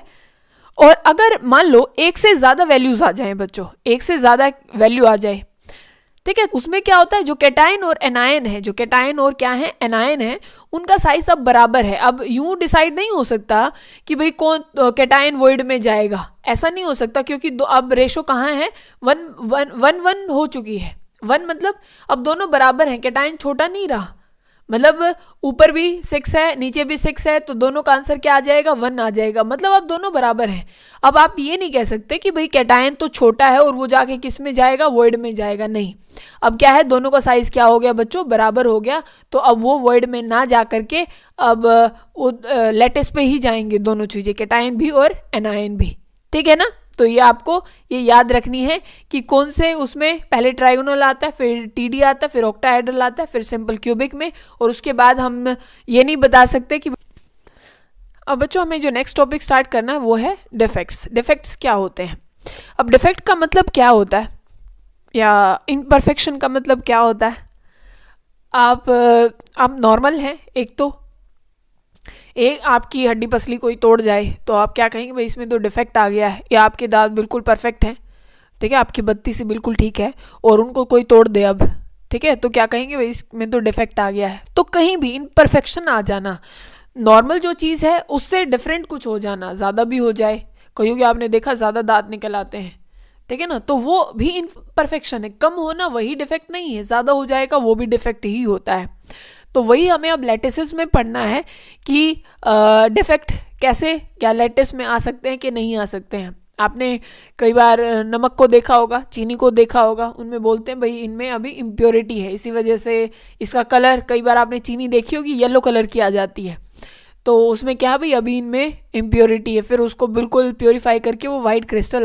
एक होता है बच्चों स्टोकियोमेट्रिक डिफेक्ट, एक क्या स्टोकियोमेट्रिक डिफेक्ट होता है, एक इम्प्योरिटी डिफेक्ट होता है, एक नॉन स्टोकियोमेट्रिक। बच्चों स्टोकियोमेट्रिक का मतलब क्या होता है, स्टोकियोमेट्रिक का मतलब है नंबर से या रेशो से। आपका जो नंबर है, आपका नहीं मतलब जो लैटिस है उसमें जो एटम्स होंगे उनका जो रेशो है नंबर का वो बराबर होना चाहिए। तो बच्चों स्टोकियोमेट्रिक का मतलब है नंबर से, कि नंबर ऑफ एटम जो है उनकी रेशो ठीक है, बराबर है कि नहीं बराबर है। जैसे कि नंबर ऑफ कैटायन और एनायन अगर बराबर होते हैं, उनकी रेशो अगर बराबर है, भाई पहले कितने थे टोटल, भाई 5 कैटायन हैं और 5 हैं कितने एनायन हैं, इतनी बात समझ में आई। तो पहले भी रेशो क्या थी, 1/1 थी, फिर क्या हो गई भाई एक कैटायन बाहर चला गया और एक एनायन बाहर चला गया, तो अब कितने बचे 4, और कैटायन भी 4 बचे और एनायन भी 4 बचे, तो रेशो अभी भी क्या है 1 है, ठीक है ना। तो ये होता है स्टोकियोमेट्रिक डिफेक्ट। अगर नॉन स्टोकियोमेट्रिक का मतलब क्या है, भाई एक कैटायन बाहर चला जाए, जैसे पहले 5-5 थे, कैटायन सिर्फ कैटायन बाहर गया तो ये 5 थे, और अब कितने हो गए 4, क्योंकि एक बाहर चला गया, और एनायन कितने हैं अभी भी 5, तो ये नॉन स्टोकियोमेट्रिक है क्योंकि नंबर में चेंज आ गया है। इम्प्योरिटी का मतलब हमें समझ ही आता है कि भाई पहले मान लीजिए आपकी लैटिस तो है एल्यूमिनियम की, और आप उसको एल्यूमिनियम को हटा के और उसमें Na डालना शुरू कर दो, तो ये इम्प्योरिटी आ गई, मतलब कुछ और भर दिया हमने, ठीक है ना। तो हम सबसे पहले शुरू करते हैं स्टोकियोमेट्रिक डिफेक्ट को। क्या है स्टोकियोमेट्रिक डिफेक्ट को, इनको क्या बोला जाता है, थर्मोडाइनेमिक डिफेक्ट भी बोला जाता है, या इंट्रिंसिक डिफेक्ट। इंट्रिंसिक का मतलब पता है हमें, अंदर की, ठीक है ना, अंदर जो होता है इंटरनल उसको बोलते हैं, तो थर्मोडाइनेमिक डिफेक्ट या इंट्रिंसिक डिफेक्ट भी इसको बोला जाता है। तो इसमें भी 2-3 पार्ट हैं, जैसे कि पहला है जिसको हम वैकेंसी डिफेक्ट बोलते हैं। वैकेंसी का मतलब क्या है, भाई कोई चीज़ खाली है, ठीक है ना, जैसे आपको ये लैटिस दिखाई दे रही है, पहले सारे एटम रहे होंगे, तो फिर क्या है उतना ही एक कैटायन बाहर गया, एक दूसरा एनायन बाहर गया होगा, तो अब ये क्या है, अब ये खाली हो चुके हैं, अब ये खाली हो चुके हैं, तो यहाँ जगह अभी क्या है, खाली है। तो हम यही तो बोलते हैं ना, वैकेंसी है भाई, यहाँ पे पोस्ट यहाँ खाली है अभी, तो कोई भी आ सकता है। तो यहाँ क्या है, ये वैकेंसी डिफेक्ट होता है। बात समझे कि लैटिस जितनी भरी होनी चाहिए थी उतनी नहीं है। मतलब आपके पास मिठाई का डिब्बा था, पहले बिल्कुल भरा हुआ था, उसमें से कोई 2-3 निकाल गया, तो आप क्या कहेंगे, भाई मेरी मिठाई के डिब्बे में तो वैकेंसी डिफेक्ट आ गया, कोई निकाल के भाग चुका है। फिर कौन सा डिफेक्ट है बच्चों, इंटरस्टिशियल डिफेक्ट। क्या है इंटरस्टिशियल डिफेक्ट, आपने क्या किया, कैटायन एनायन आपके पास थे, ये आपने बना लिए कैटायन एनायन, आप इसमें पॉजिटिव नेगेटिव लगा लीजिए डिज़ाइन के लिए, ठीक है ना, पॉजिटिव नेगेटिव बना लेना। अब यहाँ क्या है बच्चों कि फ्रैंकल, तो देखो नाम में ये कि भाई मैं बड़ा फ्रैंक हूँ, तो करता क्या, उसको अपनी जगह, कई बच्चों को होता है ना अपनी जगह नहीं सुहाती, उसको दूसरे के पास उसकी सीट ज़्यादा अच्छी लगती है, नहीं मुझे तो उधर जाना है। तो वो क्या है कि जहाँ उसकी पोजीशन है वहाँ ना रह करके कहीं और चिपकता रहता है, ज़्यादा ही फ्रैंक हो जाता है, यहाँ आ गया कहीं और चला गया। तो अब वो क्या कहाँ गया, जाके देखो इसको एक समय के लिए मान लीजिए कि ये पूरा भरा हुआ है, ठीक है ना, यहाँ भी एटम है, यहाँ भी एटम है, एक एटम उठ के क्या है यहाँ आके चला गया और ये जगह छोड़ दी, अब उसने खाली, ठीक है, यहाँ था यहाँ उठ के आ गया, तो इसको बोलते हैं फ्रैंकल डिफेक्ट।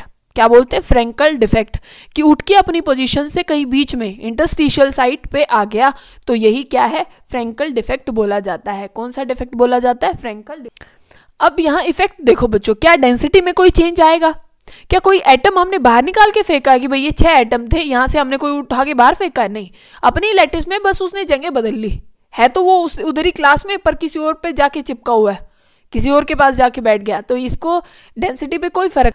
अच्छा, अब यहाँ पे क्या न्यूट्रलिटी पे कोई फर्क आया, कोई कैटायन एनायन बाहर गया, नहीं गया, तो जितने कैटायन यहाँ हैं उतने एनायन भी हैं यहाँ पे, ठीक है, 3 कैटायन भी हैं 3 एनायन भी हैं, तो न्यूट्रल है, क्योंकि जितने पॉजिटिव उतने ही नेगेटिव है ना, तो न्यूट्रलिटी पे कोई फर्क आया और ना ही डेंसिटी पे कोई फर्क आया। देखो ये आपको दिख रहा होगा, ये दिख रहा है आपको कि जहाँ अपनी जगह थी वहाँ छोड़ के ये कहीं बीच में बैठ गए, तो यही क्या है, इंटरस्टिशियल डिफेक्ट भी बोला जाता है, और इसी का क्या नाम दिया गया है, बोलो, फ्रैंकल डिफेक्ट, या इसको डिसलोकेशन डिफेक्ट भी बोला जाता है, क्योंकि अपनी पोजीशन से डिसलोकेट हो गया। ठीक है बच्चों, फिर एक डिफेक्ट आता है जिसको आप क्या बोलते हैं, स्कोटकी डिफेक्ट। क्या बोलते हैं, स्कोटकी डिफेक्ट। इसमें देखो अब क्या है, आपने सेम लैटिस बनाई, इसमें क्या होता है कि सेम आपके पास कैटायन है, 3 एनायन है, 3 कैटायन है, अब उसमें से एक कैटायन भाग जाएगा और एक एनायन, ठीक है, वो स्कूल में से दोनों बंक मार के, एक पॉजिटिव और एक नेगेटिव, दोनों भाग गए यहाँ से निकल के, तो अब लैटिस की क्या हालत होगी, ये 4 ही बचे हैं, ठीक है ना, बंक मार के और तो भाग गए और ये 4 बचे हैं यहाँ पे, ठीक है, 2 कैटायन और 2 एनायन। देखो न्यूट्रलिटी तो अभी भी खत्म नहीं हुई, पर यहाँ पे जो 2 और की जगह थी वो डेंसिटी कम हो गई है, ठीक है, डेंसिटी कम हो गई, पर जितने अभी भी जितने कैटायन हो उतने ही एनायन है, तो न्यूट्रल है ये लैटिस अभी भी। एक साइज की हमें के वे में डिफरेंस करना है फ्रैंकल और स्कोटकी डिफेक्ट को। तो स्कोटकी में क्या होता है कि बहुत स्मॉल डिफरेंस रहेगा साइज में, क्या रहेगा, बहुत स्मॉल साइज में डिफरेंस रहेगा, कि भाई जितना कैटायन होगा उतना ही लगभग क्या होने वाला है, एनायन। पर देखो क्या फ्रैंकल में ऐसा हो सकता है बच्चों, ऐसा फ्रैंकल में हो सकता है, उनमें क्या रहेगा, लार्ज डिफरेंस रहता है, क्योंकि इंटरस्टिशियल साइट पे आने के लिए, क्योंकि वो तो छोटा छोटा स्पेस होता है, बराबर तो स्पेस होता नहीं है, तो क्या होना चाहिए, थोड़ा साइज कम होना चाहिए। तो यहाँ पे जो कैटायन और एनायन के साइज में क्या होता है बच्चों, लार्ज डिफरेंस होता है, पर ऐसा स्कोटकी डिफेक्ट में नहीं होता। तो आप इसके नाम से याद रखेंगे कि स्मॉल डिफरेंस होता है साइज में, ये कह रहा स्मॉल, और इसमें क्या होता है, फ्रैंकल में क्या होता है, लार्ज डिफरेंस होता है कैटायन और एनायन के साइज में। अब देखो बच्चों ये क्या है, इम्प्योरिटी डिफेक्ट, जिसको अभी हम पढ़ रहे थे कि आपके पास ये लैटिस बना रखी है भाई, जिसमें Na है, Cl नेगेटिव है, Na पॉजिटिव है, कैटायन एनायन सारे हैं। अब आप क्या करो बच्चों कि आपने क्या किया कि आप Na पॉजिटिव, 2 Na पॉजिटिव यहाँ से बाहर निकाल दो, क्या करो, 2 Na पॉजिटिव यहाँ से बाहर निकाल दो, और कोई ऐसा एटम डाल दो, कोई देखो अगर मैं यहाँ पे आप यहाँ पे स्टोनशियम लिखा हुआ है, आपकी मर्जी है, मान लीजिए आप मैग्नीशियम डाल दें, मैग्नीशियम की वैलेंसी भी कितनी होती है, 2 पॉजिटिव होता है, तो 2 Na और 1 मैग्नीशियम बात बराबर है, क्योंकि इन पे भी मिला के क्या है, 2 पॉजिटिव, और मैग्नीशियम पे अकेले पे क्या है, 2 पॉजिटिव। तो हमने क्या किया, 2 Na निकाल के और यहाँ इन्होंने बिठा दिया स्टोनशियम, हमने मान लीजिए हम बिठा देते हैं Mg, ठीक है ना, बात समझ गए। तो यहाँ 1 Na की तो क्या रह जाएगी, खाली जगह रह जाएगी, बोलो रह गई कि नहीं रह गई? वैकेंसी भी क्रिएट हो गई और इम्प्योरिटी भी आ गई, क्योंकि लेटेस्ट तो थी कि इसकी Na और Cl नेगेटिव की, हमने भर दिया यहाँ पे Mg और इन्होंने डाल दिया यहाँ पे स्ट्रोंशियम, तो इम्प्योरिटी भी आ गई और वैकेंसी भी हो गई। ठीक है ना, तो यही होता है इम्प्योरिटी डिफेक्ट कि आपको ये समझ में आना चाहिए। और हम अगर 3 Na निकाल देते, 3 Na पॉजिटिव निकाल दो और इसमें एक क्या भर दो, एल्यूमिनियम 3 पॉजिटिव, क्योंकि ये नहीं कि बराबर है ना, ये अकेला 3 पॉजिटिव ले रहा है और ये 3 मिलके ले रहे हैं, तो यहाँ पे 3 Na की जगह हमें 3 Na निकालने पड़ते और एक एल्यूमिनियम भर देते बस। ठीक है ना। अब हम नॉन स्टोक्योमेट्रिक डिफेक्ट पढ़ रहे हैं बच्चों, ध्यान से देखना। इसमें मेटल एक्सेस और मेटल डेफिशिएंट डिफेक्ट हमें पढ़ना है। मेटल एक्सेस में क्या हो सकता है? मेटल एक्सेस मतलब कि भाई कोई पॉजिटिव चार्ज ज़्यादा होना चाहिए, मतलब जैसे Na पॉजिटिव ज़्यादा हो जाए या कोई भी मेटल ज़्यादा हो जाए, कैटायन ज़्यादा हो जाना चाहिए, क्योंकि कैटायन मेटल पे ही क्या आता है, पॉजिटिव चार्ज आता है, वो ज़्यादा होना चाहिए। अब इसका एक स्पेशल नाम भी है। आप देखो आपके पास एक लैटिस है जो Na पॉजिटिव और Cl नेगेटिव की ही है। क्या है उसमें? Na पॉजिटिव है, Cl नेगेटिव है, Na पॉजिटिव है, Cl नेगेटिव है। अब यहाँ हुआ क्या बच्चों कि आप यहाँ क्या करते हैं, सोडियम वेपर मतलब बाहर, इस लैटिस के बाहर सोडियम वेपर का वो करते हैं। ठीक है, सोडियम वेपर बाहर चल रहा है, तो Cl नेगेटिव क्या है, बाहर की तरफ ज़्यादा अट्रैक्ट हो जाता है। Cl नेगेटिव क्योंकि सोडियम बाहर है, लैटिस के बाहर क्या है, सोडियम वेपर्स हैं, तो Cl नेगेटिव बाहर ज़्यादा अट्रैक्ट हो रहा है और वो क्या करता है कि यहाँ इलेक्ट्रॉन छोड़ जाता है, इलेक्ट्रॉन तो छोड़ जाता है, खुद बाहर भाग जाता है Na से रिएक्ट करने के लिए। तो अब इस लैटिस में क्या हुआ, ये Na पॉजिटिव है, ये Na पॉजिटिव है और यहाँ Cl नेगेटिव की जगह एक इलेक्ट्रॉन आ गया और यहाँ पे क्या है, एक Cl नेगेटिव है। ठीक है, ध्यान से समझना, Cl नेगेटिव है। तो अब यहाँ हुआ क्या कि अब देखो एक कैटायन मतलब एक एनायन यहाँ क्या है, बाहर भाग गया और अब मेटल अपने आप क्या हो गई, ज़्यादा हो गई। मेटल क्या हो गए, अपने आप ज़्यादा हो गए, क्योंकि एक कैटायन, क्योंकि एक क्या है, एनायन यहाँ से, क्योंकि एक एनायन यहाँ से भाग गया, तो कैटायन अपने आप क्या हो गए, ज़्यादा। तो इसी को क्या बोलते हैं, मेटल एक्सेस डिफेक्ट। अब क्या हुआ, इसी को हम फेबर सेंटर भी बोलते हैं, एफ सेंटर डिफेक्ट भी इसको बोला जाता है। क्या बोला जाता है, एफ सेंटर। ये जो क्रिएट हुआ है ना बच्चों, इसको बोलते हैं हम एफ सेंटर, क्योंकि इस इलेक्ट्रॉन की वजह से अब इसमें कलर आना शुरू हो जाता है। इस लैटिस में क्या है, कलर आना शुरू हो जाता है, क्योंकि फेबर का मतलब ही कलर होता है। बात समझ गए? तो इसको क्या बोलते हैं हम, एफ सेंटर इसको बोलते हैं, जिसकी वजह से कलर आता है। और अब ये इलेक्ट्रिसिटी भी कंडक्ट कर सकता है, क्योंकि पहले तो लैटिस में क्या था, सब कुछ ऐसे कॉम्पैक्ट था, क्योंकि आपने पढ़ा है कि जो भी अपना लैटिस होती है NaCl की, तब सॉलिड स्टेट में होता है, तो इलेक्ट्रिसिटी कंडक्ट नहीं कर सकते। पर अब बच्चों क्या हुआ, इलेक्ट्रॉन फ्री हो गया है, इलेक्ट्रॉन फ्री हो गया, तो अब ये कंडक्ट भी कर सकता है इलेक्ट्रिसिटी को। अब देखो मेटल डेफिशिएंसी में क्या हो सकता है, मेटल डेफिशिएंट में कैसे हो सकता है, मेटल डेफिशिएंट कैसे हो सकता है। अब आपने क्या किया, आपके पास था एक लैटिस है जिसमें क्या है, F2 पॉजिटिव है और O2 नेगेटिव है। ठीक है ना, ये लैटिस है आपके पास। तो हमने क्या किया कि आपके पास पूरी लैटिस आपने बना रखी है, जिसमें F2 पॉजिटिव है, Fe2 पॉजिटिव है, O2 नेगेटिव है, ऐसे है। तो हमने क्या किया, तो यहाँ क्या किया बच्चों, अब इम्प्योरिटी नहीं करनी, अब की बार डालना Fe है, और आप और मान लीजिए और Fe इसमें लगा लीजिए, बराबर बराबर लगा लेना, Fe भी और उतने ही क्या कर लेना, 2 नेगेटिव, मतलब ऑक्सीजन 2 नेगेटिव लगा लेना। अब आप क्या करो, 3 Fe2 पॉजिटिव यहाँ से बाहर निकाल दो। ठीक है, एक ये बाहर निकालो, एक ये बाहर निकालो, एक ये बाहर निकालो, कितने हो गए, Fe2 पॉजिटिव हमने कितने बाहर निकाल दिए, 3 बाहर निकाल दिए। और अब क्या करो, Fe क्या बच्चों, Fe3 पॉजिटिव 2 डाल दो यहाँ पे। ऐसा क्यों किया, क्या किया हमने कि हम क्या बोल रहे हैं कि 3 Fe2 पॉजिटिव तो बाहर निकाल दो और क्या डाल दो, 2 Fe3 पॉजिटिव डाल दो। तो लैटिस में क्या हुआ होगा, क्योंकि चार्ज तो देखो बैलेंस हो गया, चार्ज तो इसी ने, क्योंकि इस पे 3 पॉजिटिव चार्ज है और है तो इस पे भी चार्ज, तो क्या हो गया बच्चों, बैलेंस हो गया, क्योंकि हमने कितना चार्ज बाहर निकाला, एक बार ध्यान से देखो, क्योंकि एक Fe पे 2 पॉजिटिव है, तो 3 Fe पे कितना हो जाएगा, 6 पॉजिटिव हो जाएगा। ठीक है, और ये हम कितना डाल रहे हैं, एक Fe पे 3 पॉजिटिव है, तो 2 पे कितना हो जाएगा, 6 पॉजिटिव हो जाएगा। तो चार्ज तो हम बैलेंस कर रहे हैं, पर हुआ क्या, आपने 3 Fe निकाले और 2 Fe डाले, 3 निकाले तो 3, मतलब आपने 3 बर्फी निकाल दी किसी की, और आप उसमें क्या करें, ले तू ये 2 ले ले, बात समझ के ना। तो उसकी में तो डिफेक्ट आया ना, एक जगह तो उसकी खाली रह जाएगी क्योंकि आप 3 उठा के लेके गए हैं।